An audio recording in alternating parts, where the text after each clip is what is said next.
โน้ตบุ๊กยังบ่ได้แก้ไขเตื้อ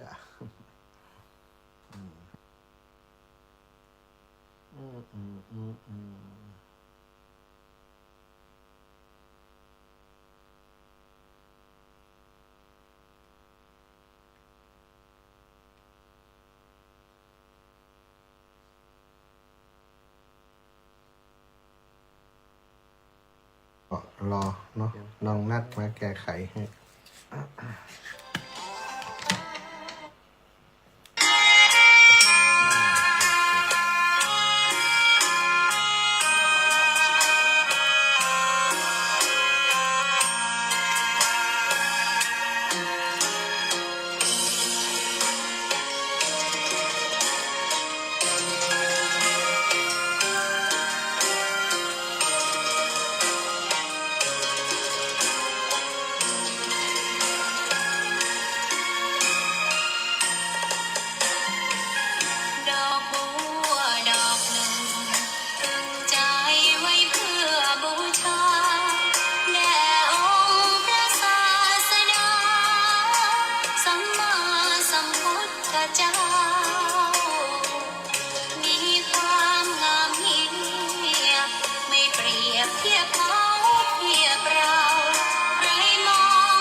ขอ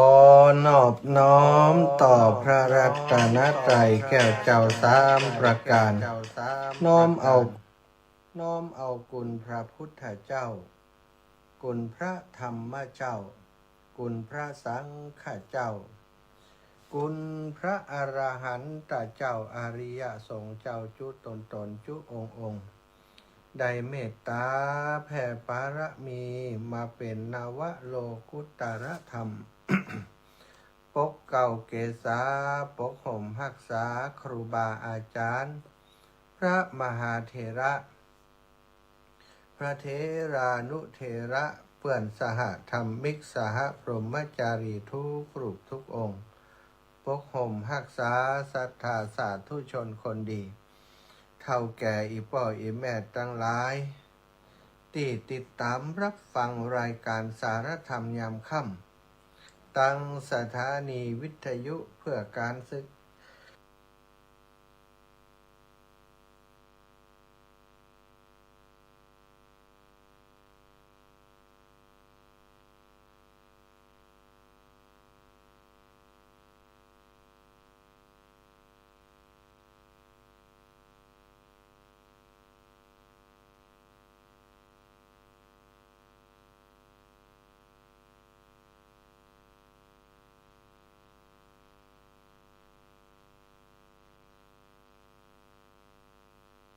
ยังสถานีวิทยุในเครือข่ายหลายๆสถานีในช่วงนี้ลำปางของเฮา106.50 เมกะเฮิรตซ์สถานีวิทยุเพื่อเผยแผ่พระพุทธศาสนาธรรมหน้าที่ออกอากาศครอบคลุมพื้นที่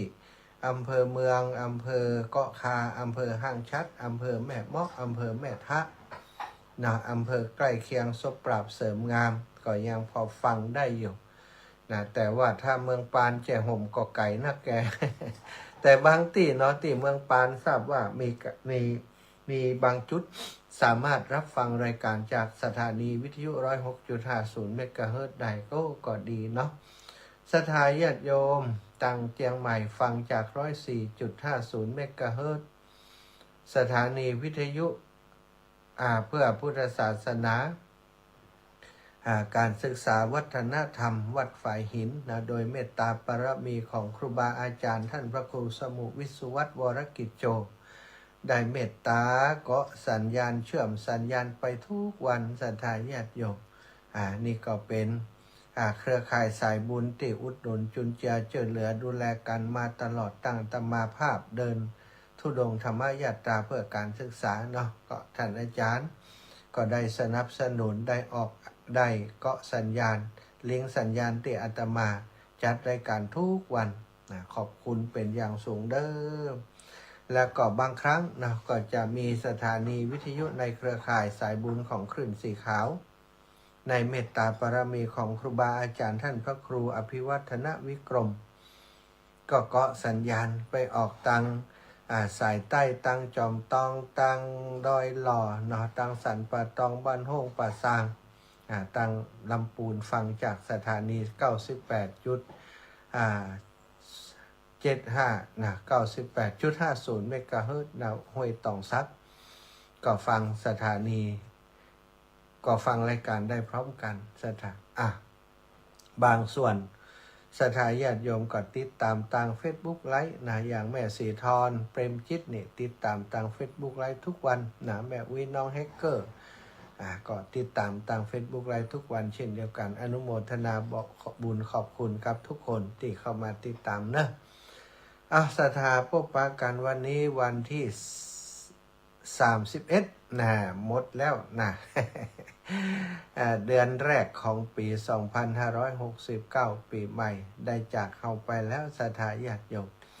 ก็หมดวันนี้หมดวันที่31ใกล้จะหมดเวลา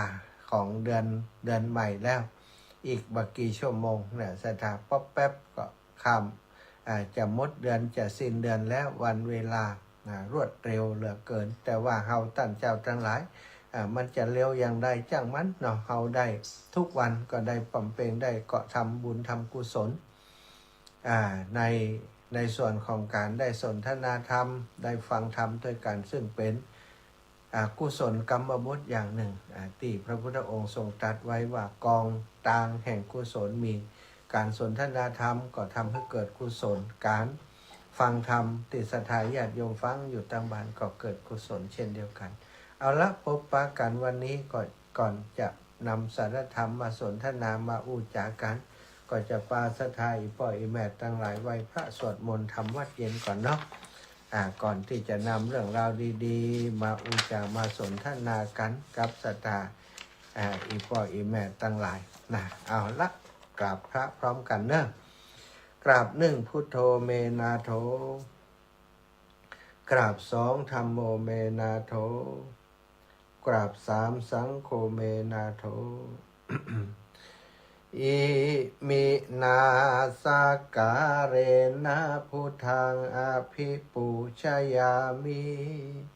อิมินาสการเรนะธัมมังอภิปูชยามิอิมินาสการเรนะสังฆังอภิปูชยามิอะระหังสัมมาสัมพุทโธภะคะวาพุทธังภะคะวันตังอภิวาเทมิกราสวากขาโตภะคะวตาธัมโมธัมมังนะมัสสามิกราสุปฏิปันโนภะคะวะโตสาวกสังโฆสังฆังนะมามิกรานะโมตัสสะภะคะวะโตอะระหะโตสัมมาสัมพุทธัสสะนะโมตัสสะภะคะวะโตอะระหะโตสัมมาสัมพุทธัสสะนะโมตัสสะภะคะวะโตอะระหะโตสัมมาสัมพุทธัสสะพุทธังสรณังกัจฉามิธัมมังสรณังกัจฉามิสังฆังสรณังกัจฉามิตุติยัมปิพุทธังสรณังกัจฉามิตุติยัมปิธัมมังสรณังกัจฉามิตุติยัมปิสังฆังสรณังกัจฉามิตาติยัมปิพุทธังสรณังกัจฉามิตาติยัมปิธัมมังสรณังกัจฉามิตาติยัมปิสังฆังสรณังกัจฉามิอิติปิโสภะคะวะอะระหังสัมมาสัมพุทโธวิชชาจารณะสัมปันโนสุขโตโลกวิทูอนุตตโรปุริสัทธัมมะสารถิสัทธาเทวมนุสสานังพุทโธภะคะวะติสวากขาโตภะคะวะตาธัมโมสันทิฏฐิโกอากาลิโกเอหิปัสสิโกโอปานายิโกปัจจตังเวทิตาโพวินโยหิติสุปฏิปันโนภะคะวะโตสาวกสังโฆอุชุปฏิปันโนภะคะวะโตสาวกสังโฆยายาปฏิปันโนภะคะวะโตสาวกสังโฆ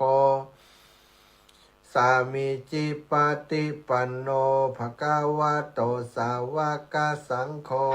ยะทิทางจัตตาริปุริสายุขานิอัตถปุริสาปุคลาเอสาภะคะวะโตสาวกสังโฆอะหุนยโยปะหุนยโยทักขินยโยอัญชลิกะระนิโยอนุตตรังปุญญเขตังโลกัสสติกราบพระพร้อมกันนะสัทธาญาติโยมทั้งหลายกราบหนึ่งพุทธังวรันตังศิรสานามามิกราบสองธัมมังวรันตังศิรสานามามิกราบสามสังฆังวรันตังศิรสานามามิไหวพระสวดมนต์ทำวัดเย็นตัวกันเรียบร้อยแล้วต่อไปก็จักได้นำสารธรรม มาสนทนามาอูจากับศรัทธาอีพ่ออีแม่ทั้งหลายตามเวลาที่ได้รับมอบหมายจากครูบาอาจารย์ให้มาดำเนินการให้มาจัดรายการ1 ชั่วโมงในเวลานี้19 นาฬิกาถึง20 นาฬิกาศรัทธาญาติโยมวันนี้อย่างที่บอกไปเนาะวันที่31แล้วพรุ่งนี้ก็จะเป็นวันที่1 เดือนใหม่เดือนกุมภาพันธ์เดือนกุมภาพันธ์นี้หนุ่มๆสาวๆกองหาวันที่14วันวาเลนไทน์วันแห่งความรักวันแห่งความสุขความจริงทุกวันควรจะเป็นวันแห่งความรักควรจะเป็นวันแห่งความเมตตาที่เฮาทุกท่านทุกคนควรจะมีต่อกันตอนนี้เกิดกระแสความฮักความเมตตาแบบความฮักแบบเมตตาขึ้น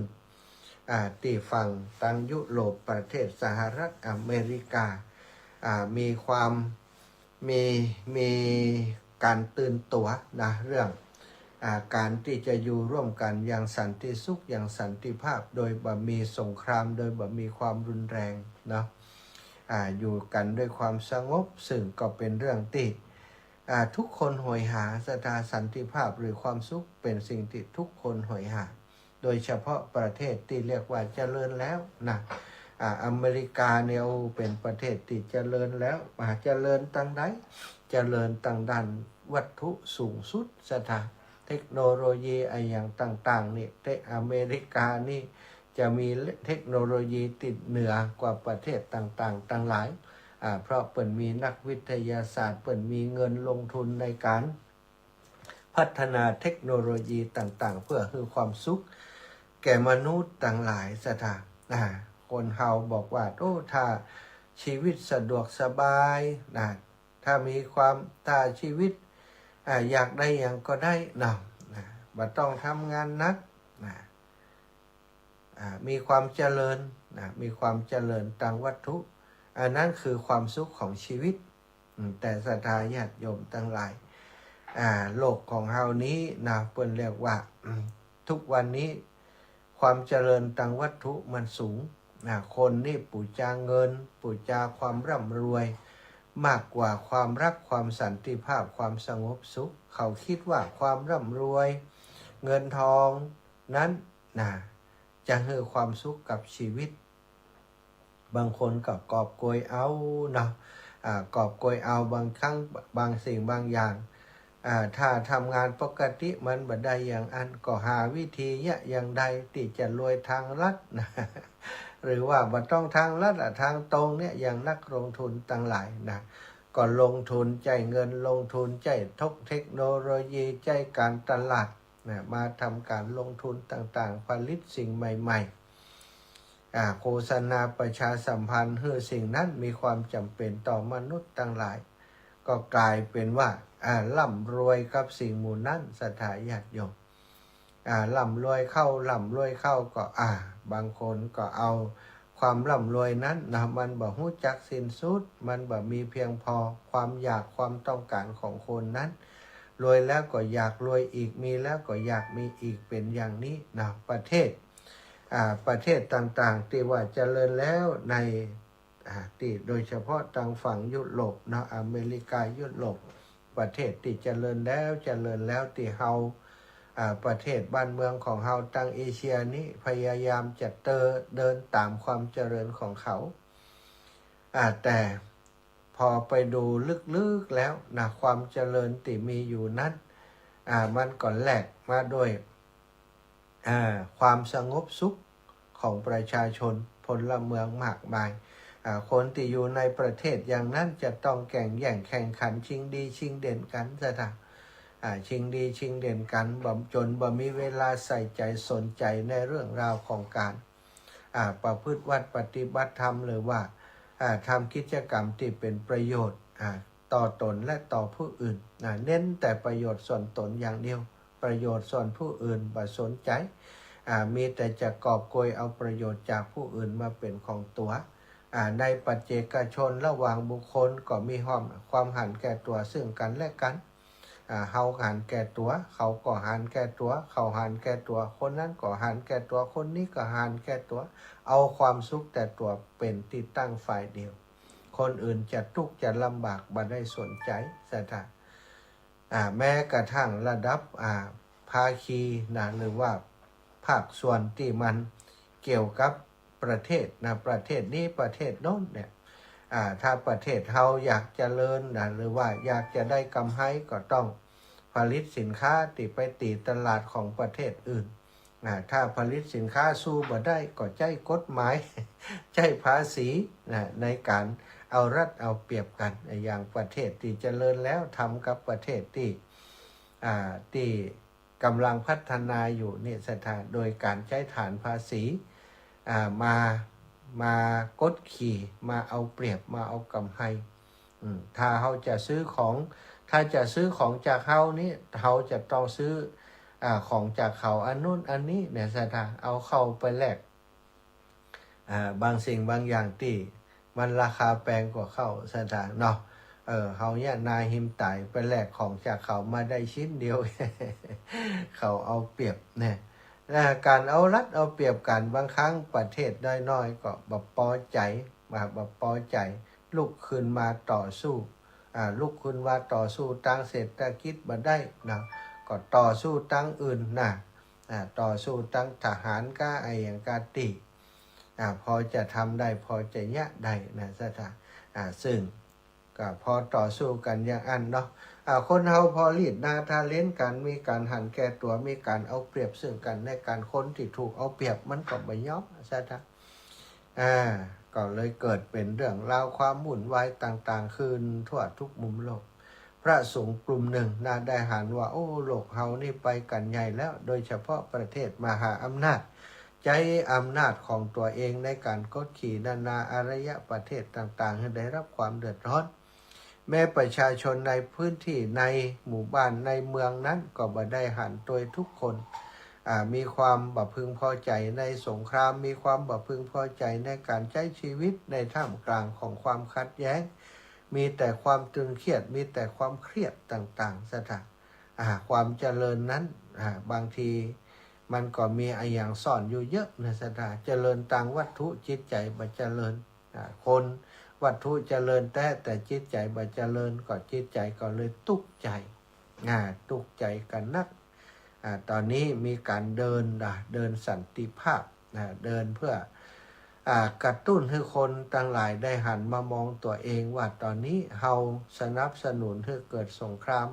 เฮาสนับสนุนให้เกิดความแตกแยกหรือว่าความตึงเครียดต่างๆหรือไม่เฮาต้องการชีวิตแบบใดถ้าเราต้องการสันติภาพความสงบเฮาเองก็ควรจะสงบก่อนเฮาเองก็ควรจะเป็นผู้ที่คืออภัยก่อนนะนี่อย่างที่พระสงฆ์นะในพุทธศาสนาเฮาไปเดินธุดงค์ที่ประเทศสหรัฐอเมริกาอยู่ในคณะนี้หลายประเทศด้วยกันเนาะที่เปิดร่วมกันเดินสร้างแรงบันดาลใจให้หลายๆกลุ่มหลายๆคนออกมาเรียกร้องความสงบโดยสันตินะสถาบ่ได้ไปประท้วงบ่ได้ไปอย่างต่างๆแต่ว่ากระทำโดยสันติโดยความเมตตาโดยความฮักโดยสันติภาพนะก็ชื่นชมกับครูบาอาจารย์ที่เสียสละเนาะเดินประเทศอเมริกาไม่ใช่ง่ายๆสถาอากาศหนาวก็หนาวจริงร้อนก็ร้อนจัดนะสถาหลายคือเปิ้นมีหลายลักษณะอากาศเนาะแต่ว่าส่วนใหญ่ก็คือหนาวนะตอนนี้มีหิมะตกในช่วงที่พระสงฆ์องค์สังฆเจ้าเปิ้นเดินโอ้โหตีนแตกบ่ฮู้จะแตกอย่างใดแล้วก็เนาะบางรูปบางองค์โดนรถชนถึงกับขาหักตัดขาไปก็มีนี่ก็เป็นสิ่งที่พระสงฆ์เปิ้นทำดีเนาะศรัทธาพระสงฆ์ในพุทธศาสนาทำดีบ่ใช่พระสงฆ์แต่ประเทศไทยเฮามีหลายรูปเนาะในประเทศเวียดนามสิงคโปร์แล้วก็ประเทศลาวก็มีเนาะที่ไปเดินธุดงค์ด้วยกันส่งใจไปช่วยครูบาอาจารย์ แล้วก็ขอให้โลกของเฮานี่หันกลับมาเมตตาต่อกันให้นักขึ้นซะนะเอาละอีปอยอีแม่ทั้งหลายวันนี้จะนำสาระธรรมเรื่องดีๆอีกเรื่องหนึ่งมาแบ่งปันมาฝากเนาะเพื่อจะเป็นตัวอย่างของคนที่ทำความดีมีความเสียสละมีการทำบุญให้ทานอย่างตั้งใจแล้วก็ได้พอถึงแก่มรณะหรือว่าตายไปแล้วนะก็ได้ไปสู่เสวยทิพยวิมานอยู่ในสวรรค์ชั้นฟ้านะเรื่องราวก็มีอยู่ว่าเมื่อพระพุทธองค์ทรงมีพระชนอยู่ประทับอยู่ที่พระวิหารเชตวันที่ท่านอนาถปิณฑิกเศรษฐีได้สร้างไว้นะในกรุงสาวัตถีอุบาสกคนหนึ่งชาวกรุงพาราณกรุงสาวัตถีจะไปพระวิหารในเวลาเย็นกับอุบาสกเป็นอันมากซึ่งเป็นก็ไปฟังธรรมของพระพุทธเจ้าพระพุทธเจ้านี้นะตอนค่ำตอนแรงตอนเย็นนี่นะเพิ่นก็จะแสดงธรรมเมื่อมีศรัทธาญาติโยมเพิ่นไปกันนักนะก็พระองค์ก็จะได้แสดงธรรมวันนั้นก็เช่นเดียวกันนะอุบาสกนั้นเข้าไปฟังธรรมเข้าไปเฝ้าพระผู้มีพระภาคเจ้าไปฟังธรรมเรียบร้อยแล้วเมื่อพุทธบริษัทอุบาสกอุบาสิกาทั้งหลายเปิ่นฟังธรรมแล้วนะก็แยกย้ายกันออกไปอุบาสกคนนี้ก็เข้าไปกราบทูลพระผู้มีพระภาคเจ้าว่าข้าแต่พระองค์ผู้เจริญตั้งแต่วันนี้ไปตั้งแต่วันนี้เป็นต้นไปข้าพระองค์มีความปรารถนาอยากจะถวายภัตตาหารแด่พระสงฆ์องค์สังฆเจ้า4 สำรับ4 สำรับทุกวันลำดับนั้นพระผู้มีพระภาคก็เจ้าตรัสธรรมกถาอันสมควรแก่เขาก็ดีแล้วอุบาสกท่านได้ทำได้มีความตั้งใจในการบำเพ็ญบุญที่ดีนะก็ตรัสธรรมกถาอนุโมทนาอยู่หลายอย่างนะแล้วก็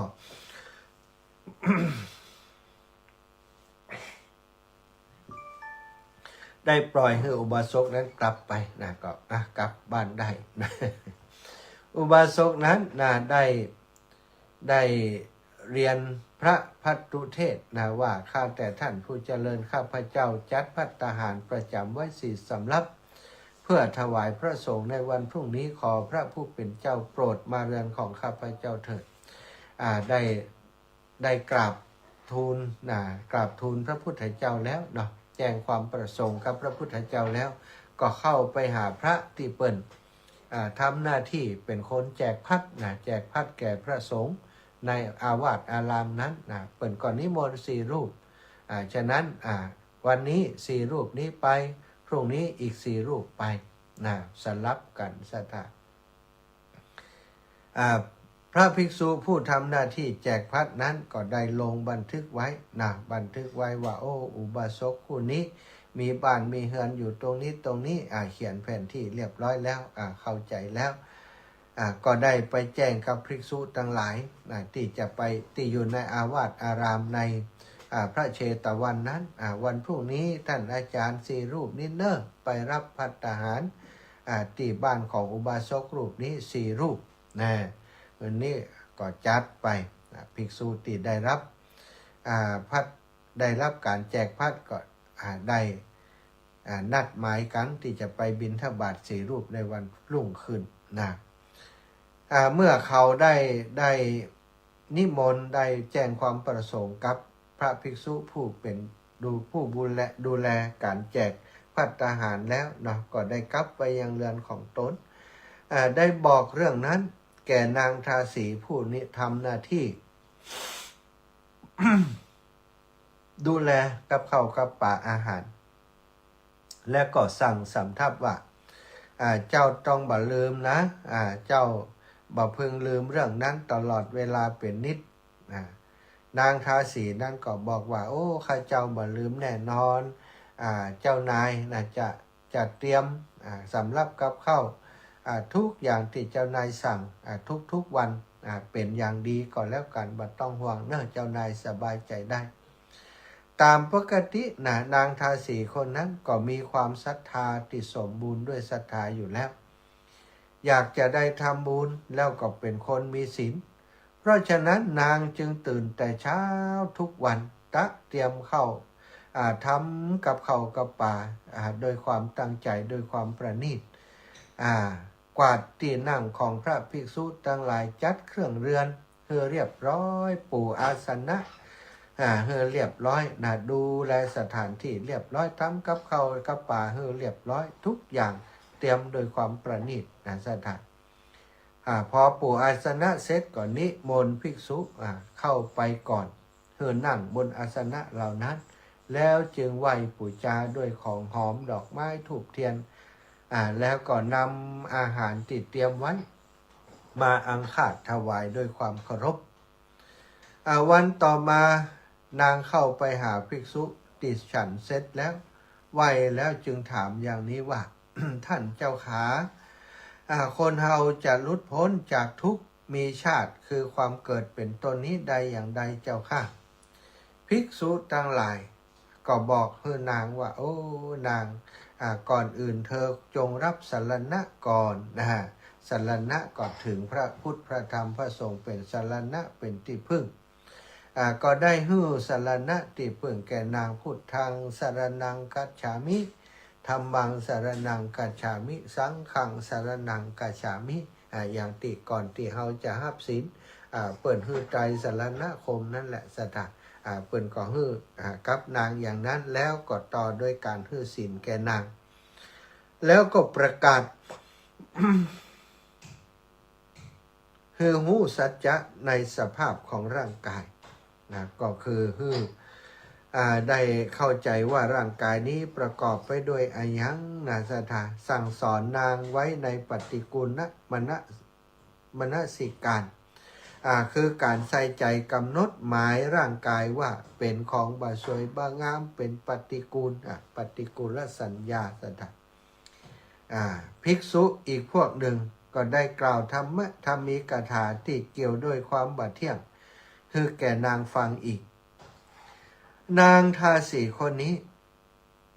รักษาศีลอยู่16 ปีสถารักษาศีลอย่างตั้งใจรักษาศีลอย่างตั้งใจแล้วก็มีโอกาสได้ถวายทานทำหน้าที่เป็นตัวแทนของเจ้านายอุบาสกผู้เป็นเจ้านายเนี่ยทำหน้าที่อย่างดีเป็นเวลา16 ปีคือทานอย่างนั้นทุกวันแล้วก็รักษาศีล16 ปีไปบปอทำโยนิโสมนสิการติดต่อกันตลอดมาตลอดวัน1 คืน 1ตลอดมาได้ฟังธรรมฟังธรรมของพระสงฆ์ที่มารับภัตตาหารทุกวันเข้าไปหาฟังธรรมทุกวันได้ความสบายใจในการฟังธรรมและการเจริญวิปัสสนาเพราะญาณแก่กล้าก็ทำให้แจ้งซึ่งโสดาปัตติผลสมัยต่อมานางอยู่มาก็อายุนักขึ้น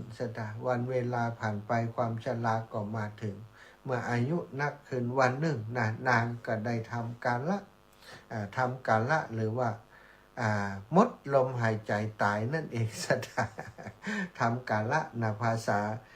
าพระทำกาละนี่แปลว่าตายละอัตภาพเมื่อนางทำกาละหรือว่าตายไปก็ได้ไปเกิดเป็นนางบำเรอติสนิทสเนหาของท้าวสักกะเทวราชเป็นพระโสดาบันเป็น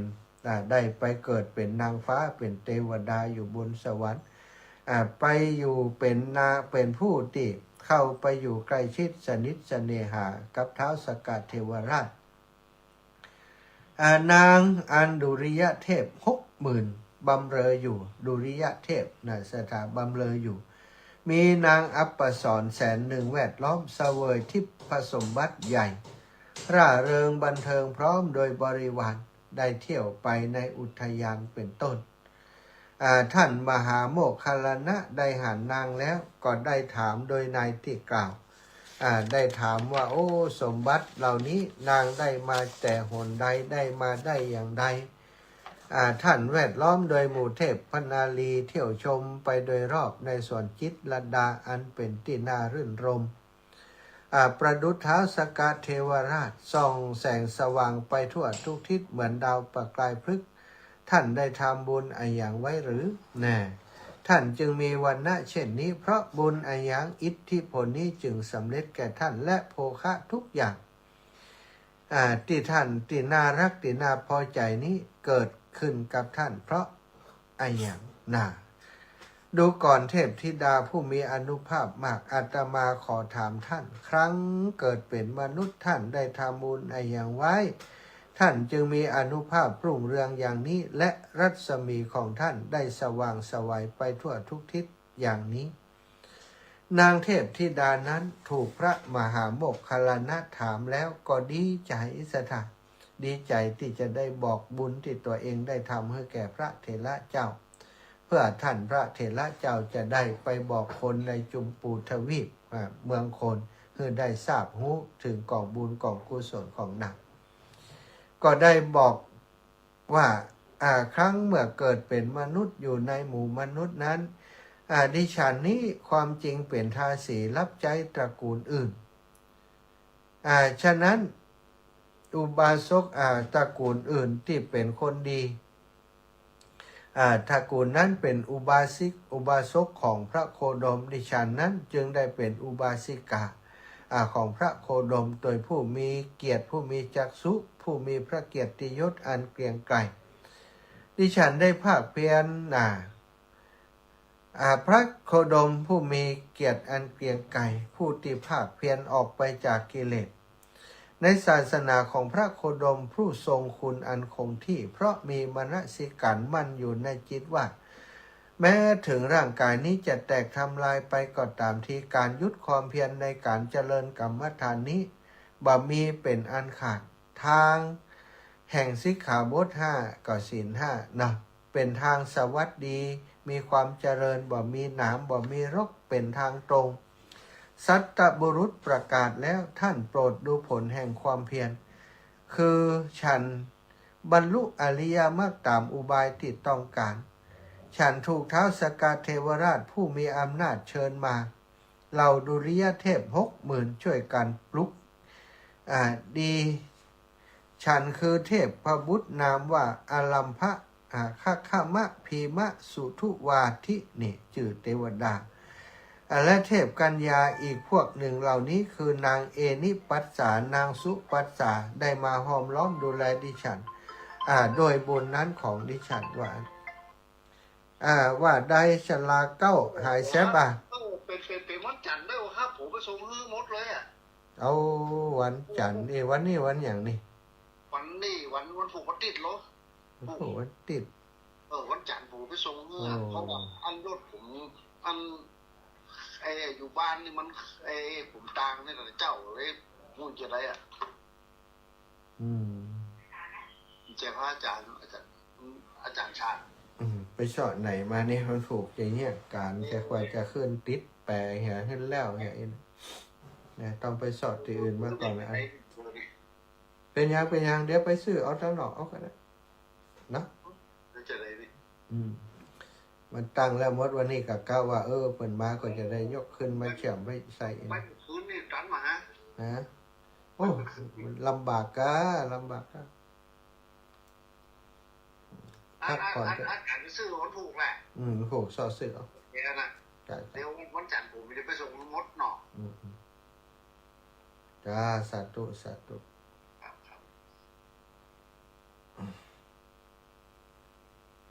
จะทายาทอยู่หลังจากที่พระเถระได้แสดงธรรมแก่เทวดานั้นพร้อมกับบริวาร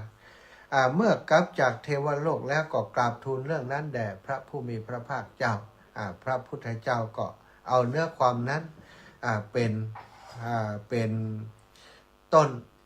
เป็นต้นเหตุเหตุที่เกิดขึ้นอัฏฐอุปัตติเหตุที่เกิดขึ้นมาแสดงให้พุทธบริษัทได้ฟังคนที่ฟังก็เกิดชื่นชมยินดีในบุญของตัวเก่าพระองค์ก็ได้แสดงธรรมที่เป็นไปเพื่อมรรคผลนิพพานหลายคนก็ได้บรรลุธรรมคุณวิเศษต่างๆศรัทธาญาติโยมเรามาคิดดูนี่คนนี้เป็นทาสีเป็นคนใจของคนอื่น แต่ว่าทำหน้าที่นะในเป็นคนใจในหน้าที่ของการถวายทานแก่ภิกษุตั้งใจทำตั้งใจฮือทานโดยความประณีตดูแลพระสงฆ์เป็นเวลาถึง16-17 ปีแล้วก็ได้ฟังธรรมจากพระสงฆ์ที่เปิ่นไปฮับนิตยพัฒน์นั้นทุกวันแล้วก็ปฏิบัติจนสุดท้ายก็ได้บรรลุเป็นพระโสดาบันโดยบุญสมปานของเธอแม่ติ๊บกาฟังเสียงดีก็มีเจ้ารถไปเห็นแล้วตะกี้ได้ยินเพลงมันกำเยอะแล้วมีโซ่ได้มันได้ยินเสียงซะยังไงเป็นยังไงก็นั่นน่ะโอ้ลายลุสถานีนี้บ่ม่วนละเน็ตก็ยังได้บ้านเดียวก็ได้แม่ติ๊บกาฟังได้ยินโซ่ไปเหตุตั้งอื่นว่ายังได้ตีอื่นได้ยินก็บางแต่อาจจะลุดตีแม่ติ๊บตีเดียวก็ได้เนาะได้ยินเสียงเพลงแล้วก็ลุดไปเหวช่างเทคนิคฟังอยู่ก็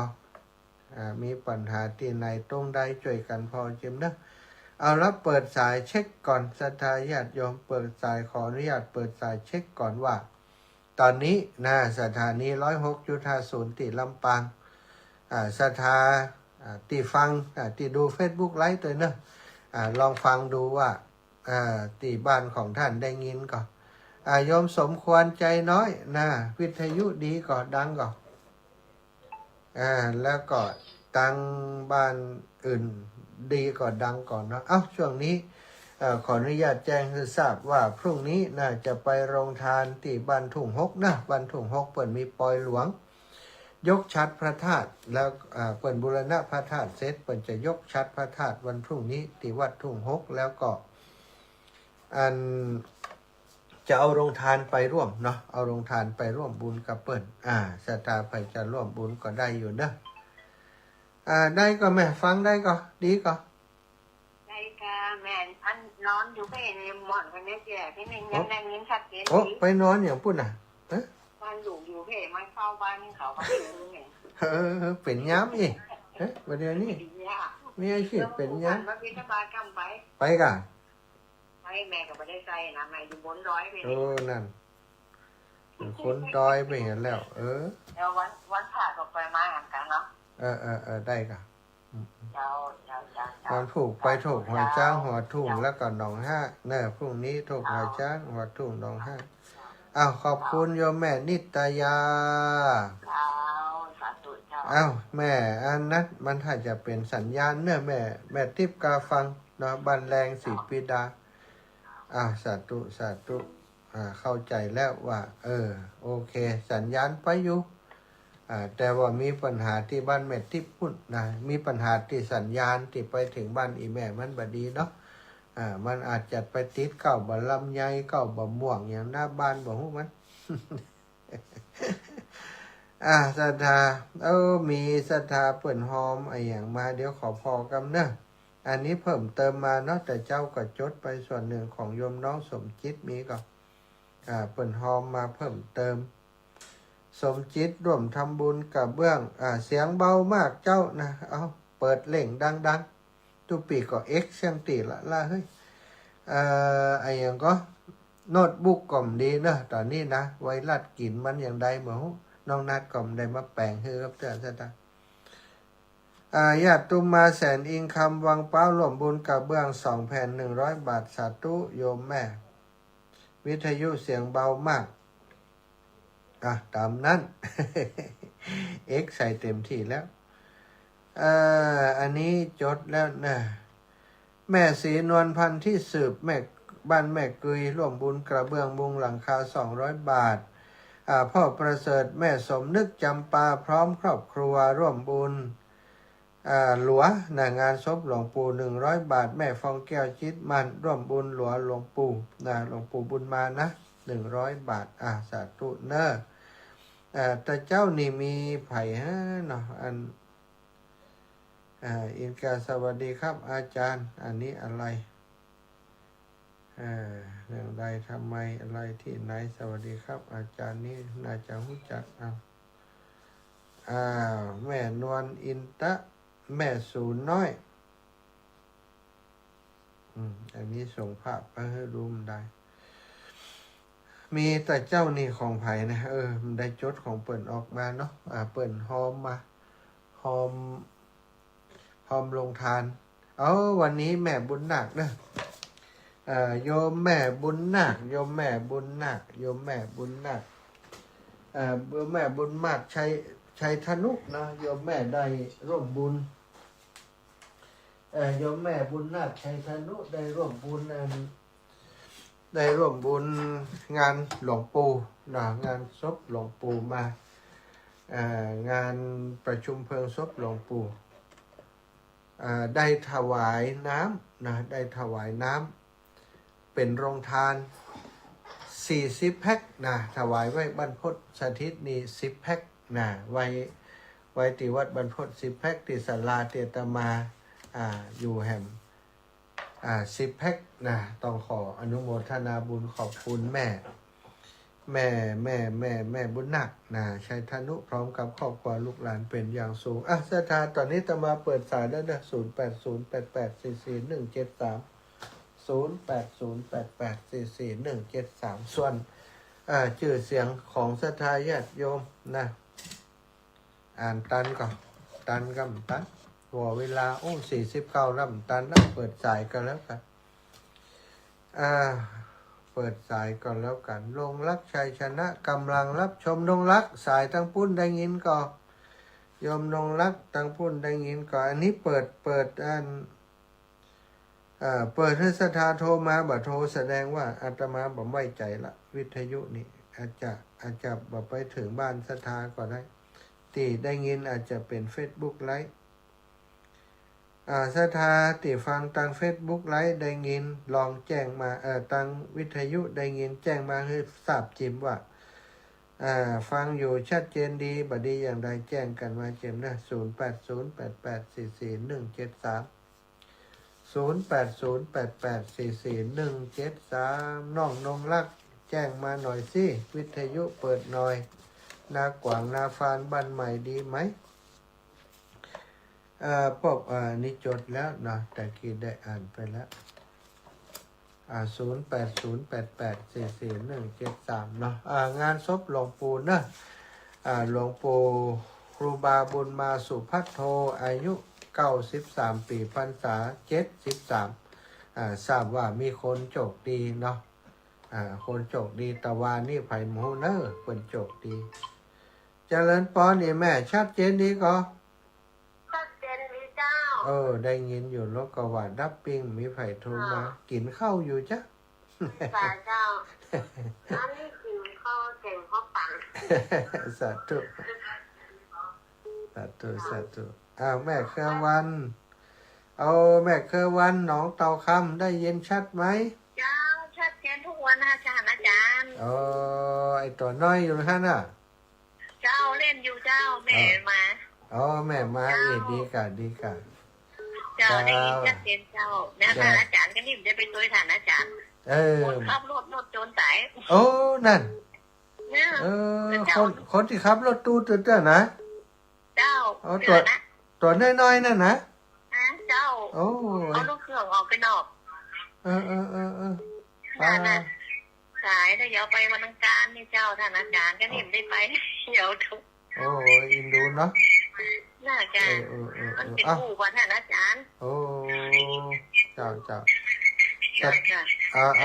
บุญจะได้ให้ได้ไปเดียวได้โซ่รถใหม่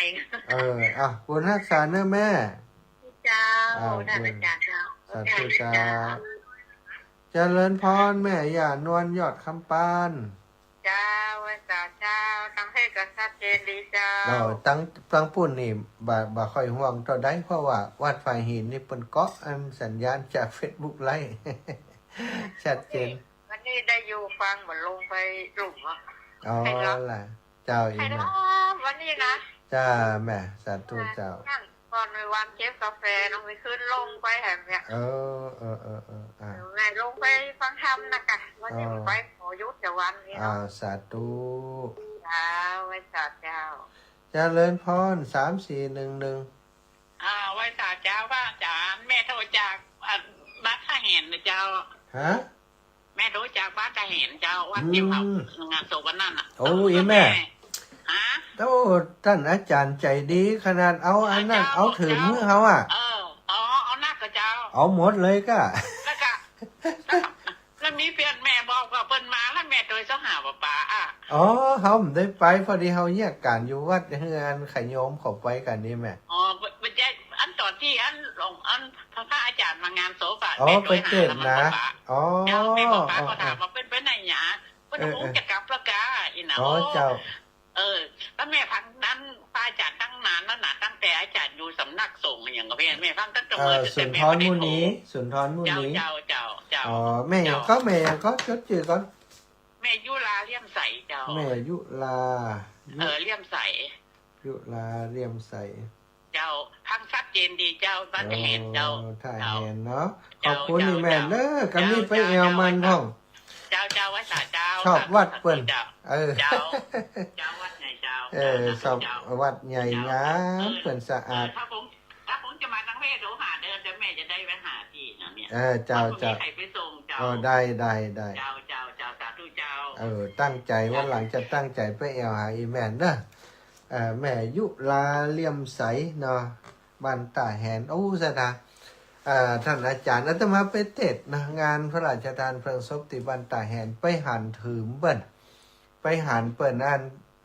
ตกแต่งสถานที่ทำดีอ่ะสถาญาติโยมโอ้ถืมเปิ้นสารดีงามก็บอกว่าโอ้เก็บไว้ดีๆเนื้อของมูนี่อยากทำถ้าจะเก็บไปขวางไปอย่างอาตมาขอเหียอาจารย์เพิ่นเอ็นดู เพิ่นเก็บแล้วเพิ่นเอามาเฮืออาตมาเอารถไปขนเอาเจริญปอนแม่ เจ้าอันพระอาจารย์เจ้าได้ยินจะทีเนาะถือว่าใส่เห็นนะเจ้า อ๋อไอแม่อยู่บ้านหยัง อยู่บ้านอยู่แถวกำแพงเจ้าอยู่บ้านถุงต้มเจ้า อ๋อกำแพงทุ่งต้อมอีกอะ เจ้าฉันกำแพงนะเจ้า อ๋อแม่หยังนี่ แม่อินเกี้ยวคงเคยมาเจ้า อ๋อแม่อินแก้ว แม่ กำลัง ฟังทุกวันแหละ โทรหาเขาแหละ ได้โทรนะ เคยโทรหาเขาแล้วยัง เคยโทรมาหลายวันแล้วเนาะ อ๋อเดี๋ยวจะจดไว้ แม่อินแก้วพรหมใจมาสันกำแพงบ้านทุ่งตอมเนาะ เจ้า สาธุขอบคุณนี่แม่นะ เจ้า สาธุ มาตรการเจ้าพระอาจารย์เจ้า ขอบคุณปีน้องสันกำแพงจะเลินป้อน3139จ้าไหว้สายเจ้า ตั้งได้ ผู้จ้างไปปุ๋ยก็บอกมาจนบ้านกระเห็นยังถึงไม่ได้เตี่ย แม่ปุ๋ยบอกผมมา บ้านไก่กันก็ ไปไข่อย่างนั้นในลูกกระเห็นกับมันกวนกระถิ่นมันกดเลยค่ะมันโป่งกะ โอ้กะใกล้กันท่านกะใช่จ้า นู้วัดเปิ่นงามเด้อบ้านตาแหนวัดงามยายล้อมบอกได้ยินดีเนื้อเจ้าไออย่างไปหายายล้อมบ่เนอะมีวิทยุกะเด็กหญิงนงรัก ยายล้อมบอกได้ยินชัดดีเป็นบางทียังบ่ชัดแต่เนาะฟังโทรศัพท์เนอะนะแม่สีจันโทรมาตั้งไลฟ์สดตั้งไลน์แล้วขอบคุณโอ้มีคุณโยมเปิ่นหอมอย่างนี้โยมน้องสมควรนะโยมน้องสมควรใจน้อยหอมก๋วยเตี๋ยว200นะวันผูกบ่ไปด้วยกะจอนไปทำบุญที่บ้านนั้นทุ่งหกชัดเจนดีเจ้าขอบคุณทุกคนติดตามรับฟังนะเวลาหมดเวลาแล้วสถาก็จะได้นำรายการจากลาสถาไปด้วยเวลาเพียงเท่านี้ขอความสุขความสัสดีจงมีแก่ศรัทธาสาธุชนทุกคนทุกท่านจัตตารโอธรรมาวะทันติอายุวันโนสุขังพระลัง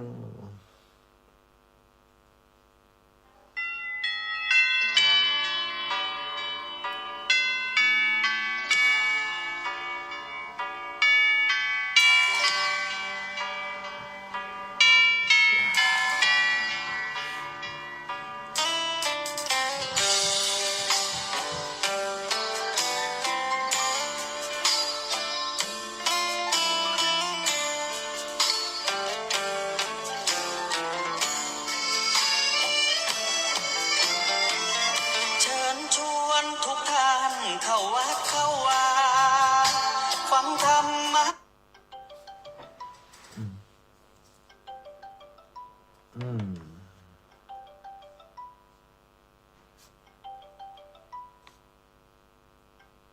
เจริญพร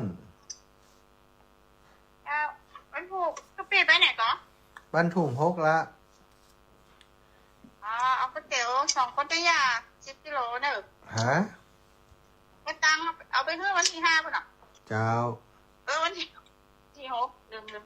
เจ้า10 กิโลล่ะ เจ้า ครับ ชา ขอ ตู มานั่งร้อยนึง เจ้า วันนี้ว่าเป็นอย่างปกติ อ๋อดีแล้ว แต่ว่าชุกชักรู้ท้อติ๊ก เอ้า เจ้า อันนี้เป็นคนใหญ่จ้ะ อ๋อดีกะดีกะ เป็นน้องวันอ่ะ อ่ะคุณรักษาเด้อ เจ้าเดี๋ยว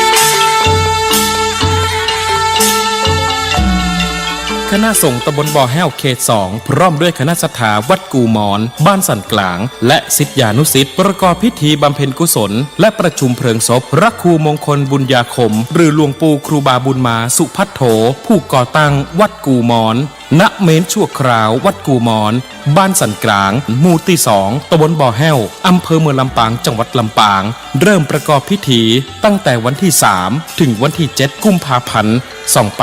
2569 จึงขอเชิญร่วมพิธีบำเพ็ญกุศลและประชุมเพลิงศพพระครูมงคลบุญญาคม หรือหลวงปู่ครูบาบุญมาสุพัทโธอายุ 93 ปีพรรษา 73 อดีตเจ้าอาวาสวัดสามัคคีอำเภอแจห่มจังหวัดลำปางและอดีตหัวหน้าตีพักสงฆ์บ้านสันกลางตำบลบ่อแห้วเขต 2 อำเภอเมืองลำปางณเมนชั่วคราววัดกูหมอนในวันเสาร์ที่ 7 กุมภาพันธ์ 2569 จึงขอเรียนเชิญพุทธศาสนิกชนทุกท่านร่วมพิธีบำเพ็ญกุศลและร่วมทำบุญในงานประชุมเพลิงศพพระครูมงคลบุญญาคมโดยพร้อมเพรียงกันและสำหรับผู้มีจิตศรัทธาที่มีความประสงค์จะเป็นเจ้าภาพถวายปัจจัยเครื่องไทยธรรมพระสงฆ์ผ้าไตรบังสุกุลหนังสืออนุสรณ์ปราสาทนกหัสดีลิงหรือเจ้าภาพโปรงทานน้ำดื่มหรือทำบุญกันได้ตามกำลังศรัทธาสามารถร่วมทำบุญได้ที่ธนาคารออมสินชื่อบัญชีวัดกูหมอนสันกลางบุญมารามเลขที่บัญชี 020-405-131-184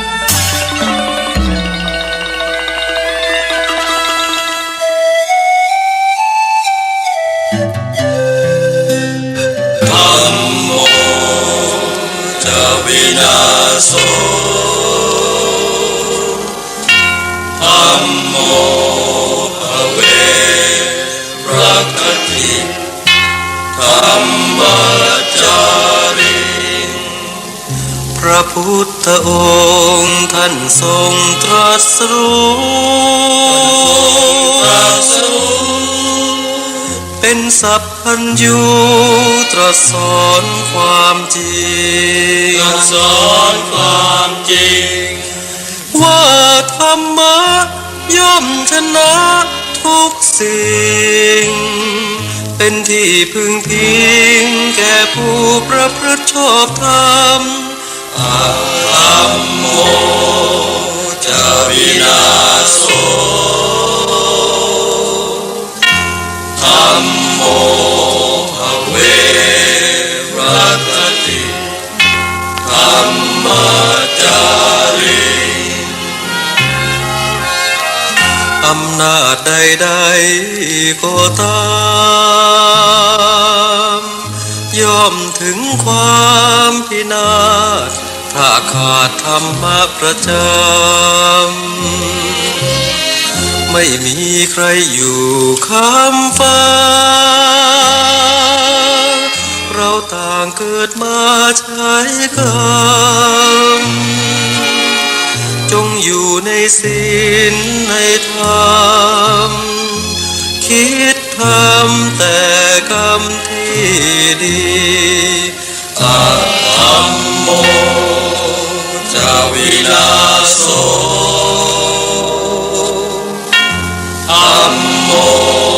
ภเวรคติธัมมาจาริธรรมส่องสว่างสู่ทางสุขสีคำจุนโลกนี้นิรันดร์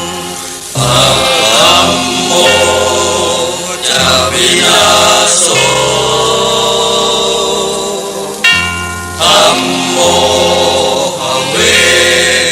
รคติธัมมาจาริ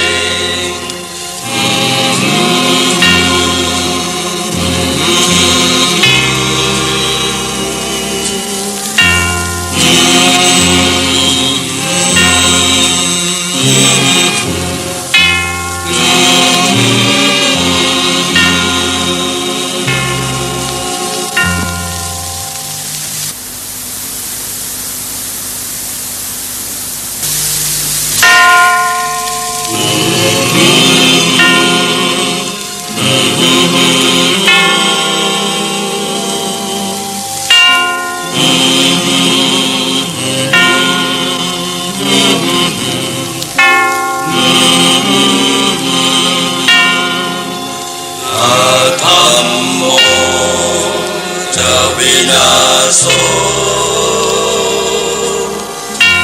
ธัมโมภเวรคติธัมมาจาริพระพุทธองค์ท่านทรงตรัสรู้เป็นสัพพัญญูตรัสสอนความจริงว่าธรรมะย่อมชนะทุกสิ่งเป็นที่พึงพิงแก่ผู้ประพฤติชอบธรรมอะธัมโมจะวินาศโสธัมโมภเวรคติธัมมาจาริอำนาจใดๆก็ตามย่อมถึงความพินา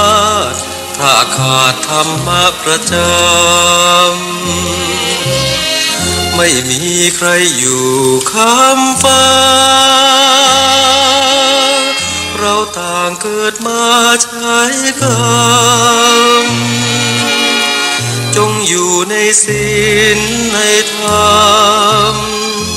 คิดทำแต่กรรมที่ดีอะธัมโมจะวินาศโสธัมโมภเวรคติธัมมาจาริธรรมส่องสว่างสู่ทางสุขสีคำจุนโลกนี้นิรันดร์ธัมโมจะวินาศ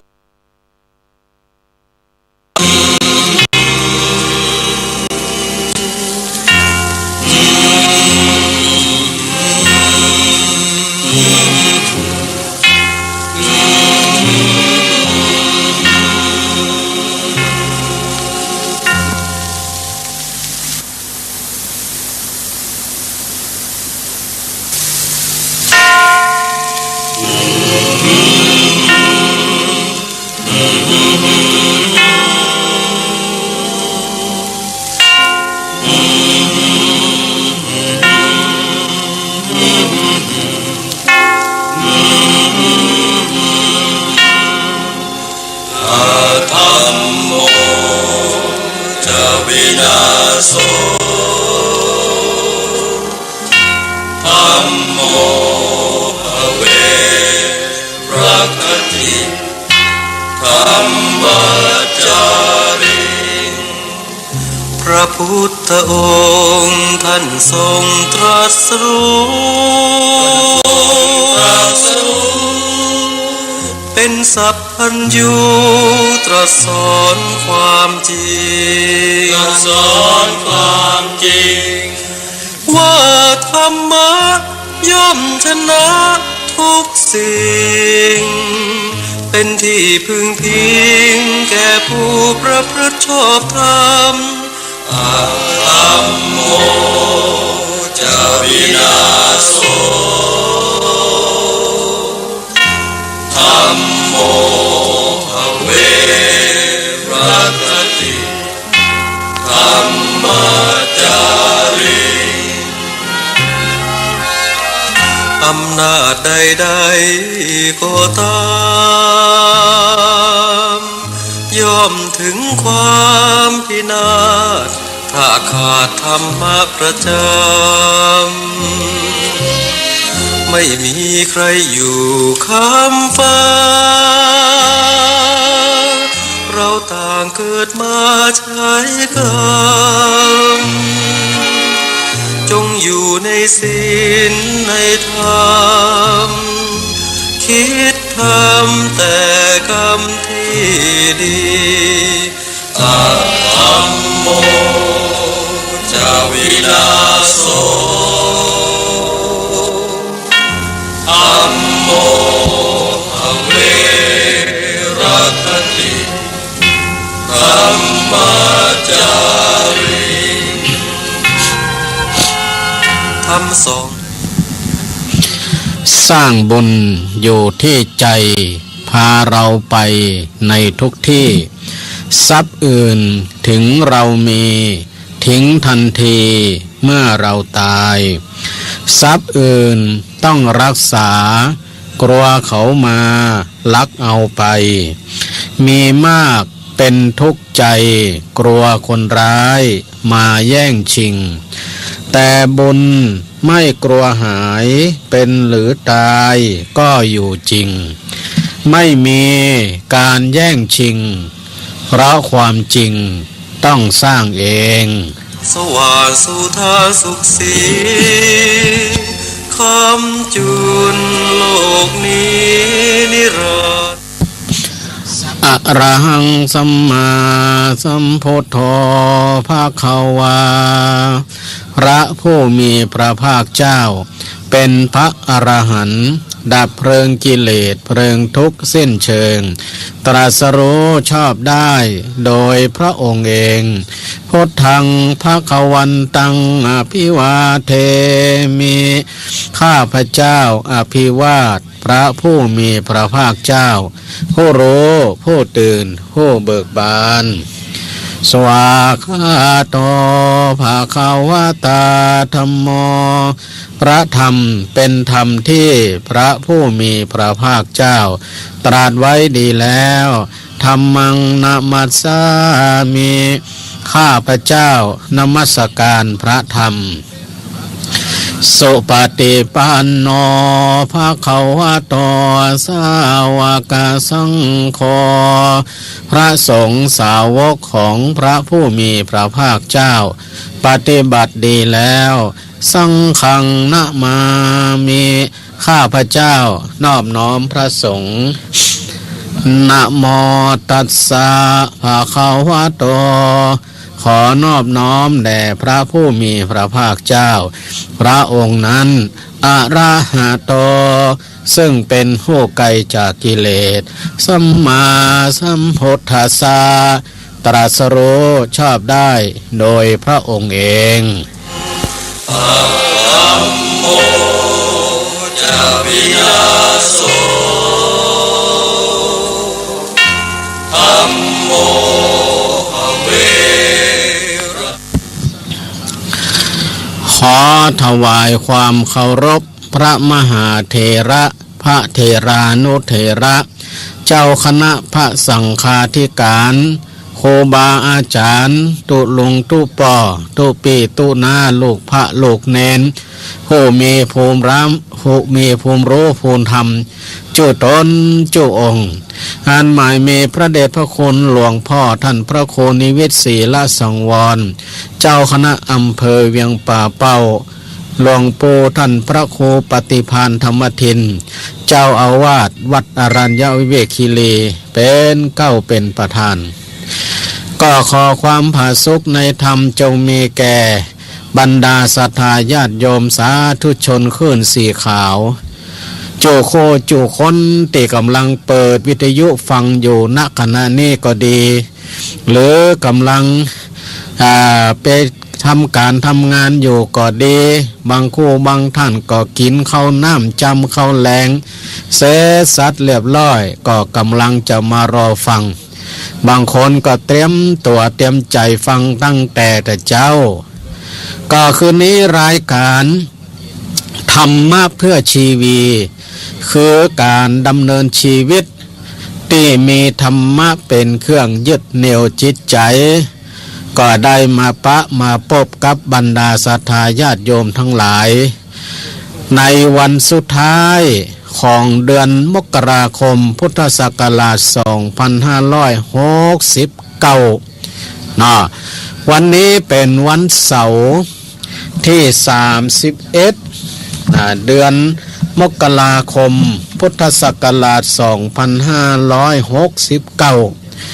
ซึ่งก็ตรงกับขึ้น13 ค่ำเดือน 5 เหนือเดือน 3 ใต้เฮาก็ได้มาพบกันทางสถานีวิทยุดอยหมอกเรดิโอ 103.50 เมกะเฮิรตซ์โดยทีมงานของคุณโยมดาลุณีพร้อมกับสถานีวิทยุแม่ขจานโมเดิร์นเรดิโอ 94.50 เมกะเฮิรตซ์โดยแม่อนงพรหมมินทร์ในอำเภอเวียงป่าเป้าที่ได้ถวายเวลาเพื่อการเผยแผ่พระพุทธศาสนาพร้อมกันนั้นก็มีตังสถานีวิทยุในเครือข่ายที่รับสัญญาณรายการธรรมะในช่วงเวลา2 ทุ่มจนถึงเวลา4 ทุ่มโดยประมาณก็มีสถานีวิทยุคณะสงฆ์คณะสงฆ์โดยเฉพาะก็สถานีวิทยุวัดพระพุทธบาทนำบ่อสาวาอำเภอฝางแล้วก็สถานีตอนนี้ก็มีที่วัดบรรพตสถิตสถานีใหม่สถานีใหม่แล้วก็สถานีวิทยุวัดฝ่ายหินวัดอีกหลายๆวัดที่เปิ่นอยู่เบื้องหลังเพื่อการสนับสนุนเป็นสถานีของคณะสงฆ์เพื่อการเผยแพร่เพื่อการศึกษาพร้อมกันนั้นก็มีตั้งสถานีวิทยุเพื่อธุรกิจเพื่อการค้าการขายอีกเกือบจะ30สถานีบัดเดี๋ยวนี้ก็หมดกันก็คงจะเกิน30แล้วครอบคลุมไป8จังหวัดภาคเหนือตอนบนที่รายการนี้ออกไปรายการนี้ออกไปบอกว่าจะเป็นรายการใดก็ดีทุกๆวันแต่รายการนี้ก็เป็นอีกรายการหนึ่งที่ได้มาพบกับบรรดาศรัทธาญาติโยมทั้งหลายทุกวันเสาร์ทุกวันเสาร์เราก็จะได้มาพบกันโดยเฉพาะก็รายการธรรมะเพื่อชีวีนี้ก็เราได้เปิดโอกาสให้เราอ่อนได้มานำสวดมนต์แปลสวดมนต์แปลก่อนนอนบทปงสังขารคำคมคำสุภาษิตคำแผ่เมตตาหลวงแต่ว่าช่วงเทอมของที่2นี่น้องนี่ก็ยุ่งเกี่ยวกับเรื่องการเรียนอยู่เนี่ยมันมีกิจกรรมตั้งโรงเรียนกิจกรรมตั้งกีฬาพ่องกิจกรรมตั้งเรียนพ่องอย่างวันนี้ก็น้องๆก็ไปสอบโอเน็ตโอเน็ตวันค่ำนี่แน่อันนี้ก็เลยว่าบ่เป็นหยังเดี๋ยวถ้าวันหน้าวันตาถ้าว่างไม่ได้ก็ ก้อยมาสวดต่อเนาะอันนี้ก็ขอบอกให้กับปู่อุ้ยแม่อุ้ยตีเปิ้นติดตามว่าน้องๆมาสวดกันละกาเนาะก็ช่วงนี้ช่วงเทอมที่2นี่น้องๆก็มันยุ่งเรื่องกับการเรียนก็เลยบอกให้พักก่อนก็ได้เนาะให้พักก่อนก็ได้ถ้าวันหน้าวันตาก็ค่อยว่ากันแหมกรรมเนาะบรรดาญาติโยมทั้งหลายในช่วงที่2เด็กกี้ก็เป็นช่วงเจ้าเนาะช่วง6 โมงถึง 8 โมงนี่ก็ตะกี้รายการของตุลุงยองก็ได้มาพบกับบรรดาศรัทธาญาติโยมไปช่วงแรกละในช่วงที่2นี่ตั้งแต่2 ทุ่มโดยประมาณเป็นต้นไปจนถึง4 ทุ่มเฮาก็จะได้มาพบกันกับรายการธรรมะเพื่อชีวีคือการดำเนินชีวิตที่มีธรรมะเป็นเครื่องยึดเหนี่ยวจิตใจเพราะฉะนั้นรายการนี้ก็จะได้มานำเสนอธรรมะเป็นเรื่องเป็นข้อไปเนาะเป็นเรื่องเป็นข้อไปเพื่อว่าเฮาฟังแล้วจะบ่ได้สับสนจะได้จับประเด็นที่มันถูกต้องแล้วก็เมื่อเฮาได้ยินได้ฟังแล้วเฮาก็สามารถที่จะนำไปประพฤติปฏิบัติได้หรือบางทีเฮาประพฤติปฏิบัติอยู่แล้วเพื่อทำให้เกิดปัสสาทะคือความเลื่อมใสเกิดความศรัทธาคือความเลื่อมใสปัสสาทะเกิดความเข้าใจอีกคือมันเพิ่มขึ้นเกิดความศรัทธาเกิดความเลื่อมใสให้มันยิ่งขึ้นไปแล้วก็ทำให้เฮานั่นปฏิบัติให้มันถูกต้องไปแหมนี่นะเพราะฉะนั้นจะนำเสนอเป็นหัวข้อไปว่าแต่ละคืนถ้าท่านติดตามเนี่ยรายการธรรมะเพื่อชีวิตเป็นอู้เรื่องอันหยังนี่นะอู้เรื่องอันหยังแต่ละเรื่องนั้นมันมีสาระมีประโยชน์อย่างใดพ้องถ้าเราได้ยินได้ฟังแล้วนำไปพิจารณาอันใดดีมีสาระมีประโยชน์ก็น้อมนำเอาไปประพฤติปฏิบัติถ้าสิ่งใดมันบ่ตรงกับจริตหรือเฮาปฏิบัติบ่ได้ก็บ่เป็นอย่างเลือกเอาเนาะสักวันหนึ่งเรื่องต่างๆนั้นมันจะถูกจิตถูกใจเฮาได้แล้วก็นำไปประพฤติปฏิบัติได้ยังค่ำของคืนวันนี้รายการธรรมะเพื่อชีวี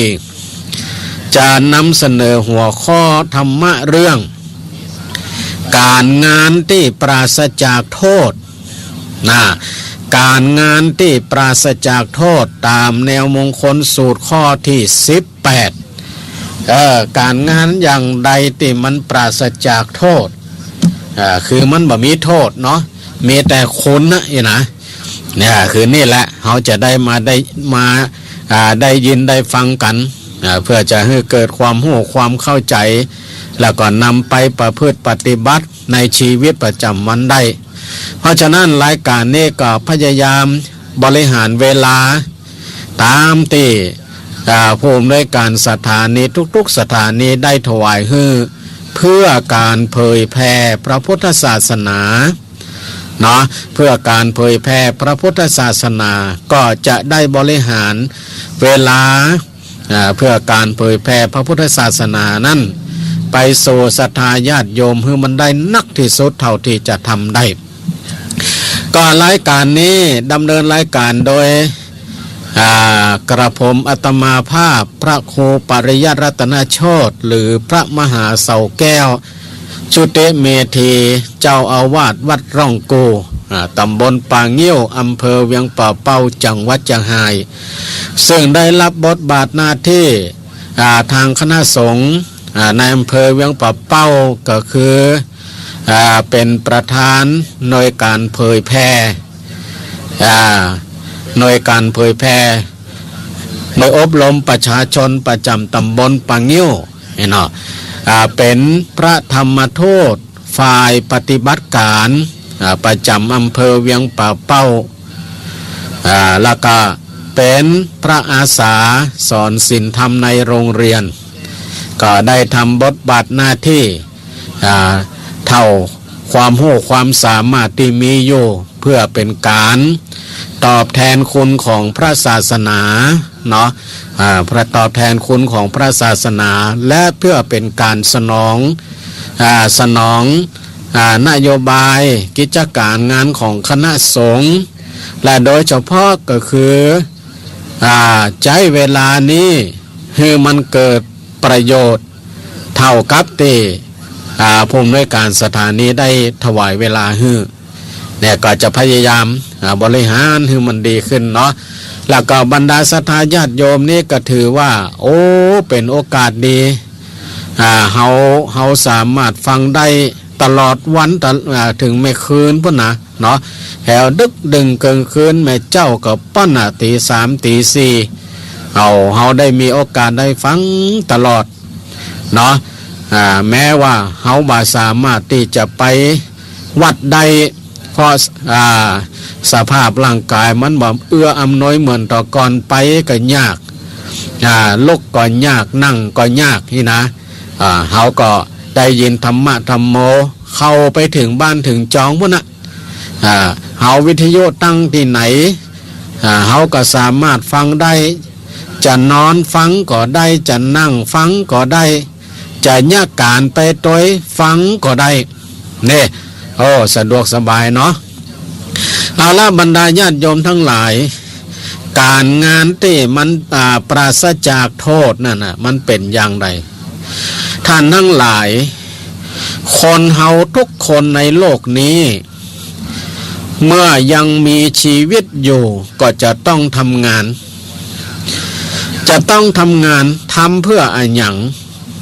ก็ทำเพื่อดำรงชีวิตของตนเอง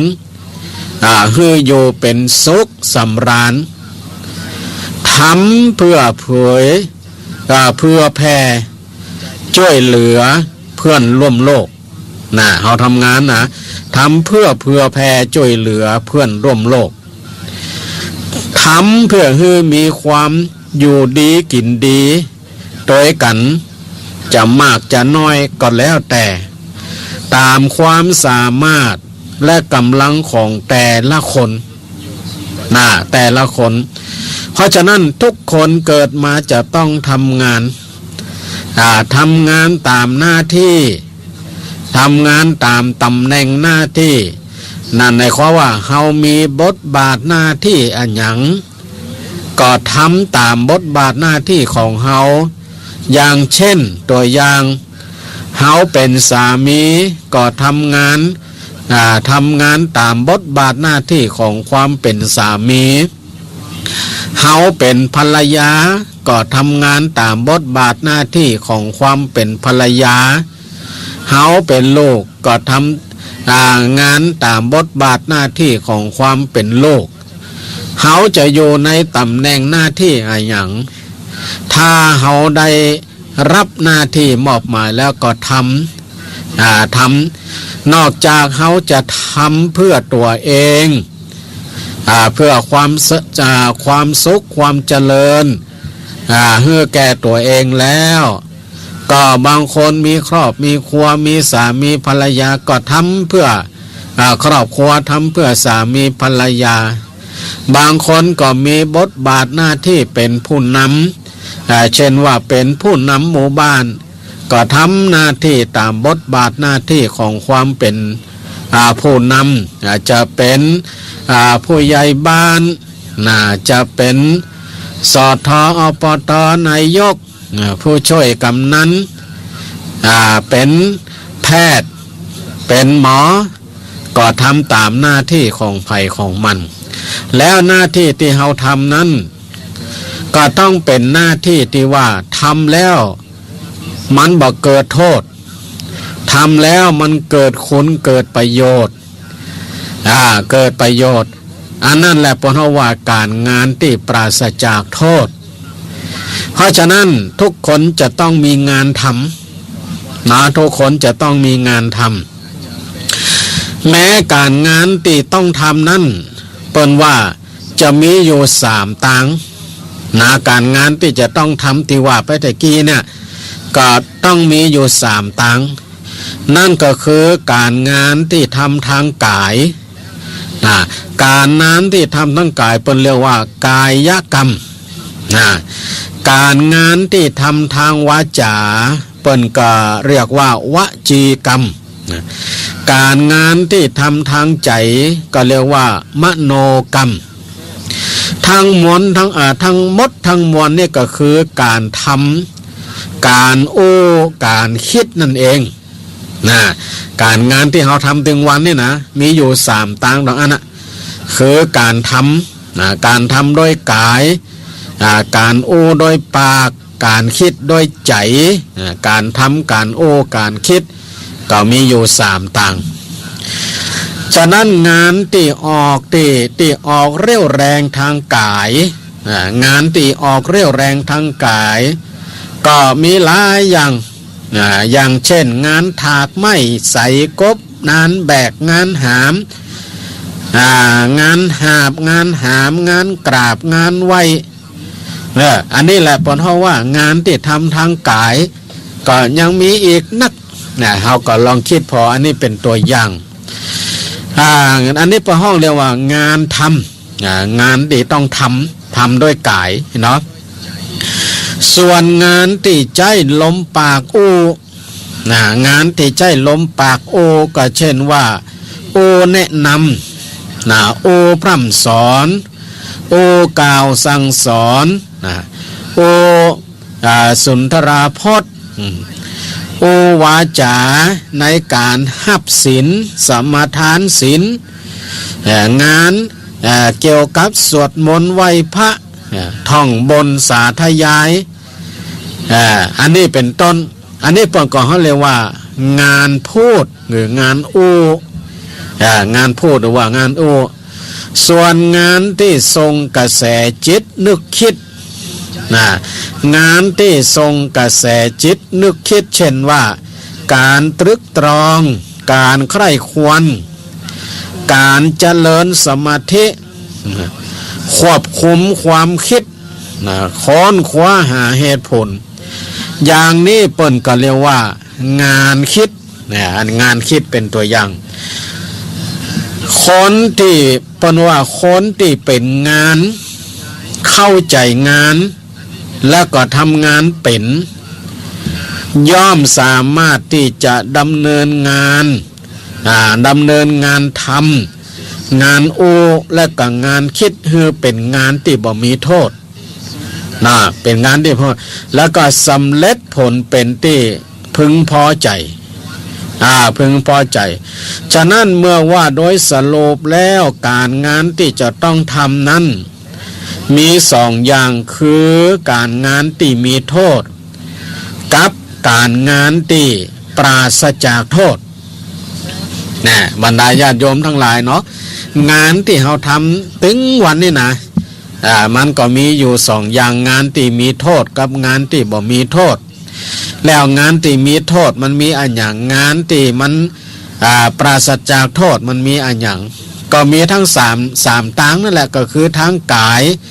ทางวาจาทางใจนั่นแหละทางกายมีอันอย่างทางกายมีอันอย่างก็เว้นจากการฆ่าสัตว์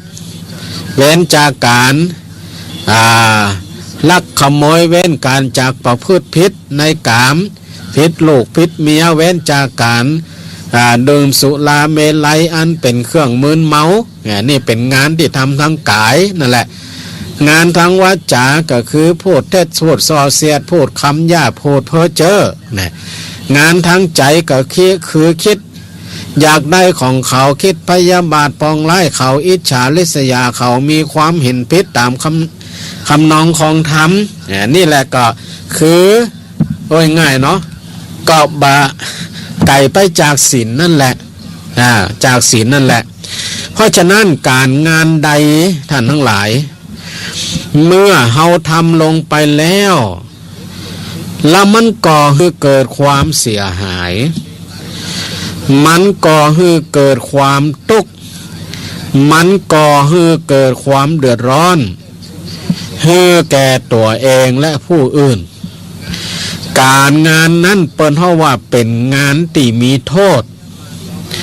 ส่วนงานใดเมื่อทำลงไปแล้วบ่ก่อให้เกิดความเสียหายบ่ก่อให้เกิดความทุกข์ยาก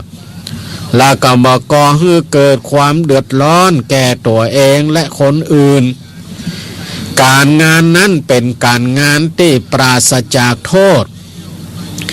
เป็นการงานที่อำนวยประโยชน์และก็ความสุขให้แก่ตนเองและก็คนอื่นก็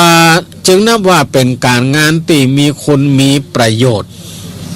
มีคุณมีประโยชน์การงานที่ปราศจากโทษหรือการงานที่มีคุณมีประโยชน์นั้นพระพุทธองค์ทรงแสดงไว้หลายประการด้วยกันแสดงไว้ในหลายที่หลายแห่งด้วยกันเป็นต้นว่าอุโบสถกรรมอุโบสถกรรมหรือไวยาวัจกรรมอุโบสถกรรมหรือไวยาวัจกรรมการปลูกต้นไม้การปลูกป่าคือเป็นสาธารณประโยชน์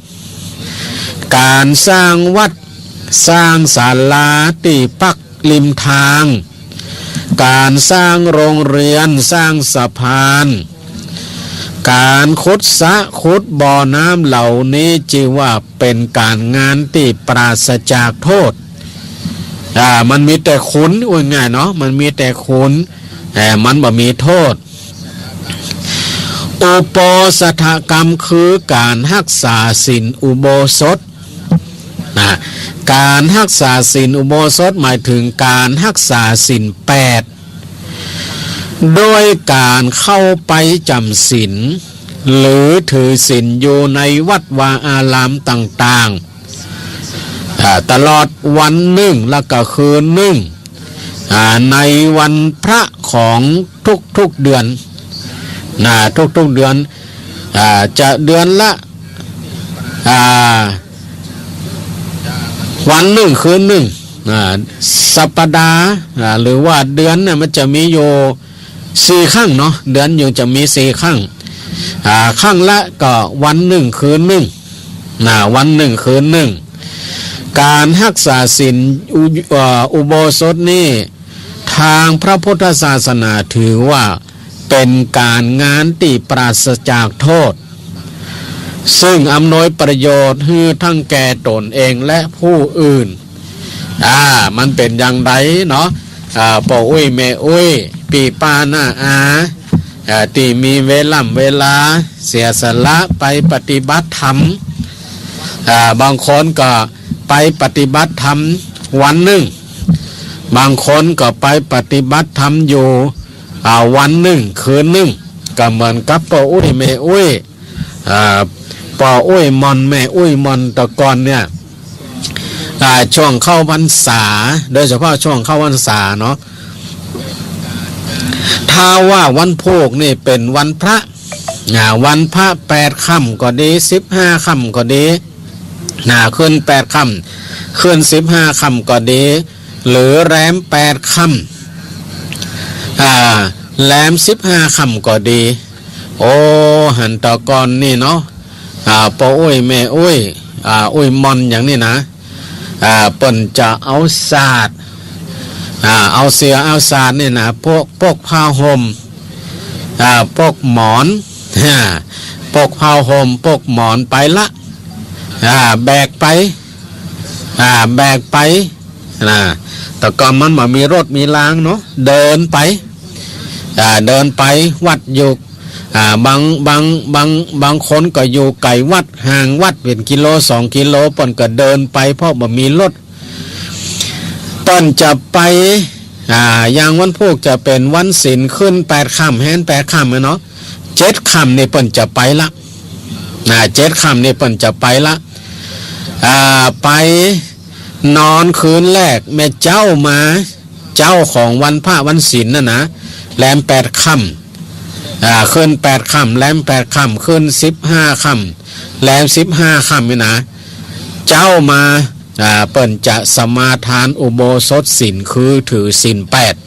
8ถือศีล8ตลอดวันและก็อีกคืนหนึ่งไปออกแหมกรรมไปปงศีลแหมกันกับเปิ้นละ9 ค่ำหรือแหลม1 ค่ำขึ้น1 ค่ำก็เก็บศีลละพวกเราเก็บศีลละเพราะฉะนั้นการถืออุโบสถศีลเนี่ยเปิ้นจะถือวัน1 คืน 1แล้วการถืออุโบสถศีลนี่อย่างที่ว่าตะกี้เนาะพระพุทธศาสนาถือว่าเป็นการงานที่ปราศจากโทษแล้วก็อำนวยประโยชน์ให้แก่ตนเองและก็ผู้อื่นอำนวยประโยชน์คือประโยชน์แก่ตนเองและผู้อื่นอย่างใดก็ศีลอุโบสถอย่างข้อที่มี8 ข้อนะข้อที่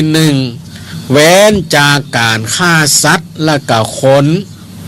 หรือการทำร้ายร่างกายให้เจ็บปวดพร้อมกับมีจิตคิดเมตตากรุณาปรารถนาช่วยเหลือคนและก็สัตว์ผู้ที่ประสบภัยพิบัติตลอดถึงพยันตรายต่างๆคือรอดพ้นจากภัยพิบัติและก็พยันตรายต่างๆนั้นอันนี้เปิ้นจัดเป็นทางสุขติจัดเป็นทางสุขติจะทำให้มีผู้ที่เว้นจากการฆ่าการทรมานนี่เปิ้นว่าจะทำให้มีอายุมั่นขวัญยืนบาดตายตั้งแต่เด็กหรือว่าหนุ่มสาวอันนี้ประโยชน์ที่ถ้าตัวเองปฏิบัติได้นั่นคือตัวเองก็มีอายุยืนยาวปราศจากโรคภัยไข้เจ็บนอกจากนั้นผู้อื่นสัตว์และคนหรือผู้อื่นก็บ่ได้รับความเจ็บปวดบ่ได้รับความทรมานจากเขาเพราะฉะนั้นเขาก็มีความสุขสิงสาราสัตว์มนุษย์หรือว่าไผก็ดีก็บ่มีความระแวงต่อเขานอกจากนั้นก็ให้มีเมตตากรุณาแผ่เมตตาปรารถนาให้คนและสัตว์นั้นมีความสุขมีความเจริญปราศจากซึ่งทุกโศกโรคภัยไข้เจ็บต่างๆนี่แหละการปฏิบัติเนี่ยมันเอื้อประโยชน์ให้แก่ตัวเองและผู้อื่นได้เพราะฉะนั้นถ้าไผ่ปฏิบัติได้อนุโมทนาตัวเด้อบรรดาญาติโยมทั้งหลายหรือไผ่ที่ปฏิบัติอยู่แล้วก็ขอรักษาคุณงามความดีของเฮานี่ไว้ไปนี่แหละมันเป็นการงานที่ปราศจากโทษมีแต่คุณมีประโยชน์แก่ตัวเองและผู้อื่นถ้าไผ่ปฏิบัติตามอุโบสถศีลข้อที่1ได้จะทำให้มีอายุมันยืนยาวบาดเจ็บบาป่วยบาตายตั้งแต่น้อยๆหรือเป็นหนุ่มเป็นสาวป้อนจนอายุหมดอายุไขหมดปะถึงจะตายอันนี้ก็ถือว่าเป็นอานิสงส์ของการรักษาอุโบสถศีลข้อที่1เป็นการงานที่ปราศจากโทษมีแต่คุณอย่างข้อที่2เว้นจากการลักขโมยหรือช่อโกงเว้นจากการถือเอาสิ่งของที่เจ้าของบ่ได้ฮือพร้อมกับมีจิตกรุณาช่วยป้องกันทรัพย์สินของเขาให้รอดพ้นจากภัยพิบัติอันนี้ก็จัดเป็นทางสุขติมีทรัพย์ก็จะบาชิบหายไปด้วยไฟหรือบาถูกลักถูกขโมยบาถูกปล้นถูกจี้นี่ไผที่มีทรัพย์สินเงินทองหิก่อมากล้าก็ขึ้นทำอย่างก็ได้เต็มเม็ดเต็มหน่วยปลูกพักปลูกไม้พักแพงแต่งเต้าก็ได้เต็มเม็ดเต็มหน่วยปลูกข้าวก็ได้ได้เกินกว่าที่คาดคิดเนี่ยมันทำไมเป็นจังอันเนี่ยไม่เป็นอันเป็นว่าอันนี้แหละคนที่เว้นจากการลักการขโมย เป็นอุโบสถศีลข้อที่สองตัวเองก็มีทรัพย์สินเงินทองมากมายกายกองถึงแม้ว่าจะบ่มีมากจะบ่มีมากแต่ก็บ่จนมีอยู่มีกินบ่อดบ่อยากมีอันยังก็บ่มีไผมาจุมาหลอกมาปล้นมาจี้มาชกชิงวิ่งราวหรือบางคนบางคนติดถูกบัญชีม้าก็ดี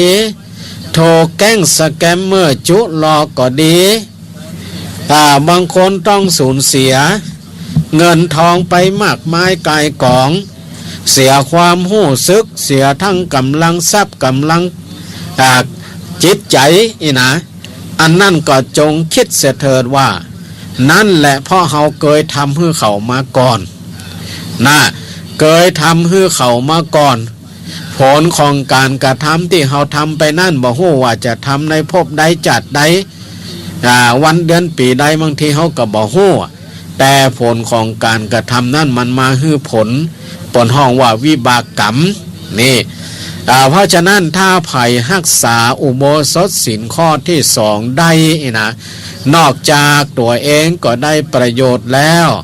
ผู้อื่นก็ได้ประโยชน์ทรัพย์สินเงินทองของผู้อื่นก็บ่ง่ายเนาะต้นก็ไว้เนื้อเชื่อใจเฮาได้เมื่อเฮาเป็นคนซื่อสัตย์สุจริตบ่ลักบ่ปล้นบ่จี้บ่ขโมยเปิ้นเฮาสังเกตว่าตะกอนนี่บ้านนี่เปิ้นบ่ใจใส่กุญแจยังบ่เดียวนะใส่ก่อนไว้ยะไปจะไปที่ไหนข้างคืนข้างแรมลาบ้านไว้เปิ้นก็ฟากันกำตำมีเปื้อนบ้านนั่นนะปานพอบางทีมีหมูมีไก่มีหมาก็ยังฝากเปื้อนบ้านโอ้ขอฝากสักคืน2คืนจ่วยเกี่ยวเข้าหมูเข้าหมาเข้าไก่ให้จิมเด้อนี่ต่อก่อนนี่เปิ้นไว้เนื้อเชื่อใจกันเนาะจะมาลักมาขโมยกันนี่โอ้แต้มว่ามีนะเพราะฉะนั้นไผ่ที่ปฏิบัติอุโบสถศีลข้อที่สองเว้นจากการลักการขโมยการช่อโกงได้ก็ถือว่าเป็นงานปราศจากโทษทำให้เกิดความสุขให้แก่ตัวเองและกับผู้อื่นผู้กระทำอย่างนี้ถือว่าเป็นทางแห่งสุขติเป็นทางแห่งสุขติประการที่สามอุโบสถศีลข้อที่สามคือเว้นจากกรรมที่เป็นข้าศึกแก่พรหมจรรย์นั่นก็คือเว้นจากการประกอบการจิตเพื่อรักษาจิตบริสุทธิ์ควบคุมใจให้ห่างไกลจากกามารมณ์อันจะทำให้ใจเศร้าหมองและอบรมใจให้สงบเย็นสว่างปราศจากความวิตกกังวลแล้วก็จะได้บัตกเป็นธาตุแห่งกามารมณ์ก็พยายามดับราคะในสันดานให้เบาบางอันนี้เปิ้นถือว่าเป็นทางแห่งพระนิพพานนะเป็นทางแห่งพระนิพพานไผรักษาพรหมจรรย์ได้ดีโหที่ไปถืออุโบสถศีลในวัดในวานี่โอ้ง่ายๆเนาะเปิ้นจะรักษาพรหมจรรย์คือความบริสุทธิ์ของตัวเองเนี่ยให้ห่างจากกามารมณ์คือแม้แต่ผัวแต่เมียโทษทีเนาะเปิ้นก็บ่นอนด้วยกันนี่นะบ่นอนด้วยกันคือเปิ้นเว้นเด็ดขาดถ้าไปสมทานอยู่ในวัดวันหนึ่งคืนหนึ่งนี่นะอันนี้เปิ้นจะบรรยุงในเรื่องนี้รักษาจิตของตัวให้สงบเย็นสว่างให้ปราศจากความวิตกกังวลบ่ให้ตกเป็นธาตุแห่งกามารมณ์ก็พยายามดับราคะในสันดานนั่นให้เบาบางผู้ที่ปฏิบัติได้อย่างนี้ถือว่านั่นทั้งกำลังมุ่งทางสู่พระนิพพานแล้วก็คือเดินทาง มุ่งสู่พระนิพพานเพื่อความหลุดพ้นละนี่เป็นคุณเป็นประโยชน์นะเป็นคุณเป็นประโยชน์ให้แก่ตัวเองแล้วก็บ่ต้องไปวิตกกังวลในเรื่องการมาล้มต่างๆนะผู้ที่ปฏิบัติได้เนี่ยสาระใดเนี่ยก็ถือว่าสุดยอดเนาะอันนี้อุโบสถข้อที่3ข้อที่4ข้อที่4สำหรับอุโบสถศีลข้อที่4ก็คือเว้นจากการพูดเท็จพูดโปดพูดหลอกลวงคนอื่นต้องกันข้ามโอแต่วาจาที่เป็นวจีสุจริตที่เป็นคุณเป็นประโยชน์ทั้งแก่ตนเองและก็ผู้อื่นบ่โอ้คือไผ่ต้องเสียหายแล้วก็เดือดร้อนโอ้แต่ถ้อยคำตีคือเขานั่นได้ประโยชน์สูงอันนี้เปิ้นก็บอกว่าเป็นทางสุขติจะเป็นคนที่บริสุทธิ์บ่มีไผ่ที่จะมาล่อลวงให้เสียทรัพย์สินเงินทองได้ผู้ใดปฏิบัติได้ถือได้นะถือได้เว้นจากการพูดเท็จพูดส่อเสียดพูดคำหยาพูดเพ้อเจ้ออู้หลอกลวงจุหลอกให้คนอื่นเสียหายนี่นะเหมือนกับโลกปัจจุบันนี่ที่ไผกำลังประสบอยู่มีปัญหาอยู่เกี่ยวกับแก๊งอย่างต่างๆที่มาจุมาหลอกเขาโดยถ้อยคำอ่อนหวานก็ดีโดยถ้อยคำตีจุหลอกก็ดีโดยถ้อยคำตีขู่ข่มเฮาก็ดีนี่นะทำให้เฮาต้องกลัวต้องหละแวงนั่นก็เพราะว่า ในอดีตชาตินั้นเฮาอาจจะทำกับเขามาก่อนเนาะทำกับเขามาก่อนพอมาในภพนี้ชาตินี้พอถึงเวลากรรมนั่นมาฮือผลแล้วเฮาจะได้รู้ว่านี่แหละรสชาติของคนที่ถูกจุถูกหลอกนั่นเป็นอย่างใดเฮาจุหลอกเปิ้นก็คงจะมีความวิตกกังวลอย่างอันเฮาประสบกับสิ่งที่เปิ้นทำให้กับเฮาแล้วเฮาจะได้รู้ว่ามันเป็นอย่างอี้เมื่อมันเป็นอย่างอี้เฮาก็เว้นได้ก็ถือว่าเป็นหนทางปนเฮาว่าเป็นการงานที่ปราศจากโทษคือบ่มีโทษนั่นแหละเนาะเพราะฉะนั้นไถเว้นได้ทำได้ก็ต้องขออนุโมทนาเนาะอนุโมทนาแต่ถ้าไผถูกจุถูกหลอกถูกแจ้งถูกด่าถูกคมขู่คมเหงทำให้สุขภาพกายสุขภาพจิตสุขภาพใจบ่ดีนี่นะนั่นเขาก็ต้องคิดว่ามันเป็นผลกรรมของเขาถ้าเขาไปทำให้เปิ้นก็เป็นอย่างยะนี่นะอันนี้ก็เป็นอุโบสถศีลอุโบสถข้อที่4ศีลอุโบสถข้อที่5เว้นจากการดื่มน้ำเมาคือสุราและเมรัยตลอดถึงสิ่งเสพติดหือโทษทุกชนิดอันเป็นที่ตั้งแห่งความประมาทเพื่อให้มีสติรักษาตนไว้มั่นคงแล้วก็คุ้มครองจิตใจให้ผ่องใสสงบเป็นปกติจะได้บัดตกเป็นทาสของอารมณ์ต่างๆที่จวนให้กำนัดคัดเคืองลุ่มหลงมัวเมา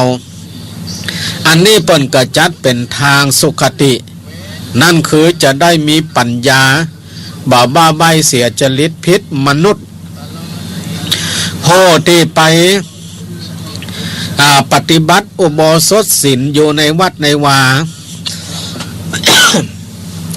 ถ้าสามารถเว้นจากของมึนเมาเนาะของมึนเมาตลอดถึงสิ่งเสพติดต่างๆ บอนว่าคนนั้นแหละจะทำให้เป็นคนที่มีสติปัญญาดี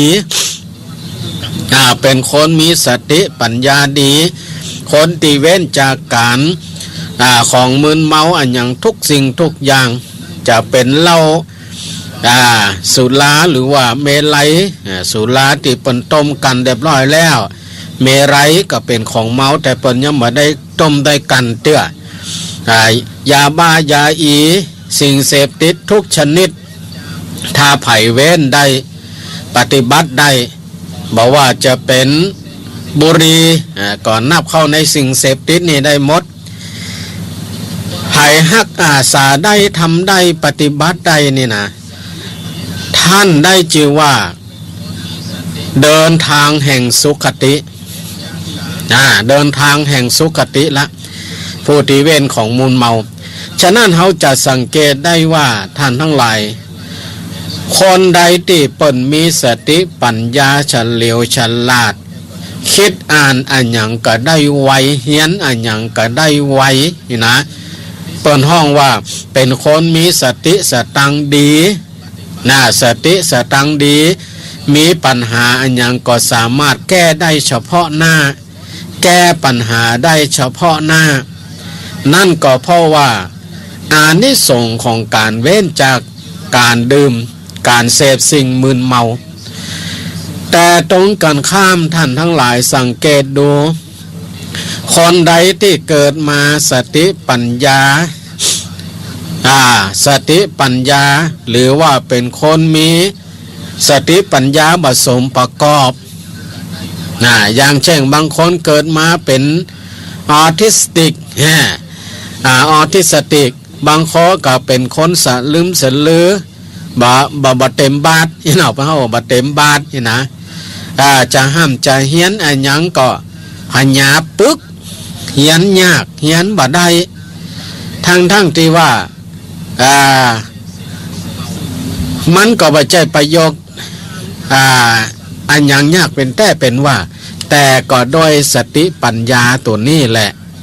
ผู้ที่ถืออุโบสถศีลไปปฏิบัติเว้นจากสิ่งเสพติดทุกชนิดอย่างนี้ได้นี่แหละท่านทั้งหลายจะเป็นผู้ที่มีสติปัญญาหูเท่าหูทันหูกันหูแก่หูแพ้หูชนะหูละหูอภัยเนี่ยจะเกิดปัญญาอันนี้เป็นอุโบสถศีลข้อที่5ข้อที่6สำหรับผู้ที่ถืออุโบสถศีลวันหนึ่งคืนหนึ่งนี่คือเว้น จากการบริโภคอาหารในเวลาวิกาลนะเว้นจากการบริโภคอาหารในเวลาวิกาลก็คือตั้งแต่เที่ยงไปจนถึงวันใหม่ไปจนถึงวันใหม่เพราะฉะนั้นผู้ที่ไปถืออุโบสถศีลนี่หลังจากที่เปิ้นสมาทานอุโบสถศีลช่วงเจ้าฉันเจ้าแล้วก็ไปถึง11 โมงเปิ้นก็ฉันแห่มมือหลังจากนั้นไปแล้วหลังจากเที่ยงไปแล้วเปิ้นจะบ่ครบฉันอย่างละนอกจากว่าดื่มน้ำได้อยู่หรือบางน้ำบางอย่างบางคนก็กินเพื่อให้มันหายยากต่ออันน้ำบางคนก็อดได้บางคนก็กินเพื่อให้มันหายยากเพราะฉะนั้นผู้ที่ถืออุโบสถศีลข้อที่6นั้นจะเว้นการบริโภคอาหารในเวลาวิกาลนั่นก็คือตั้งแต่เที่ยงไปจนถึงวันใหม่เพื่ออันหยังก็เพื่อจะได้ลดความกังวลเกี่ยวกับเรื่องอาหารเป็นการอบรมจิตใจให้รู้จักอดทนเสียสละแล้วก็รู้จักประหยัดอันนี้ก็จัดเป็นทางสุขติจะได้มีกำลังในการเจริญภาวนาอบรมจิตใจให้สงบบริสุทธิ์สะอาดผู้ที่ถืออุโบสถศีลข้อที่6เนี่ยเปิ้นจะเว้นของครบของฉันในเวลาวิกาลตั้งแต่เ ที่ยงเป็นต้นไปนะเที่ยงเป็นต้นไปการกระทำอย่างนี้เปิ่นก็บอกว่าเป็นชื่อว่าการงานที่ปราศจากโทษ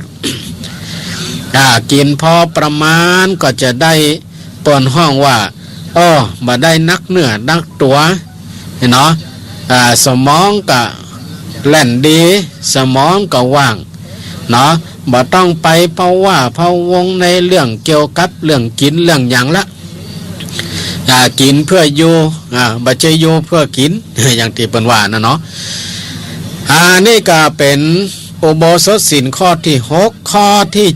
7สำหรับผู้ที่ถืออุโบสถศีลข้อที่7ไปนอนวัดคืนหนึ่งวันหนึ่งคืนหนึ่งที่ว่าเป็นงานปราศจากโทษเนี่ยนะคือเว้น จากการฟ้อนรำขับร้องประโคมดนตรีดูการเล่นอันเป็นค่าศึกแก่กุศลและก็จากการประดับตกแต่งร่างกายโดยดอกไม้ของหอมเครื่องไล่ทาแล้วก็เครื่องประดับต่างๆทั้งนี้เพื่อเป็นการอบรมจิตใจให้สงบให้ห่างไกลจากอารมณ์ที่ยั่วยวนชวนให้เพลิด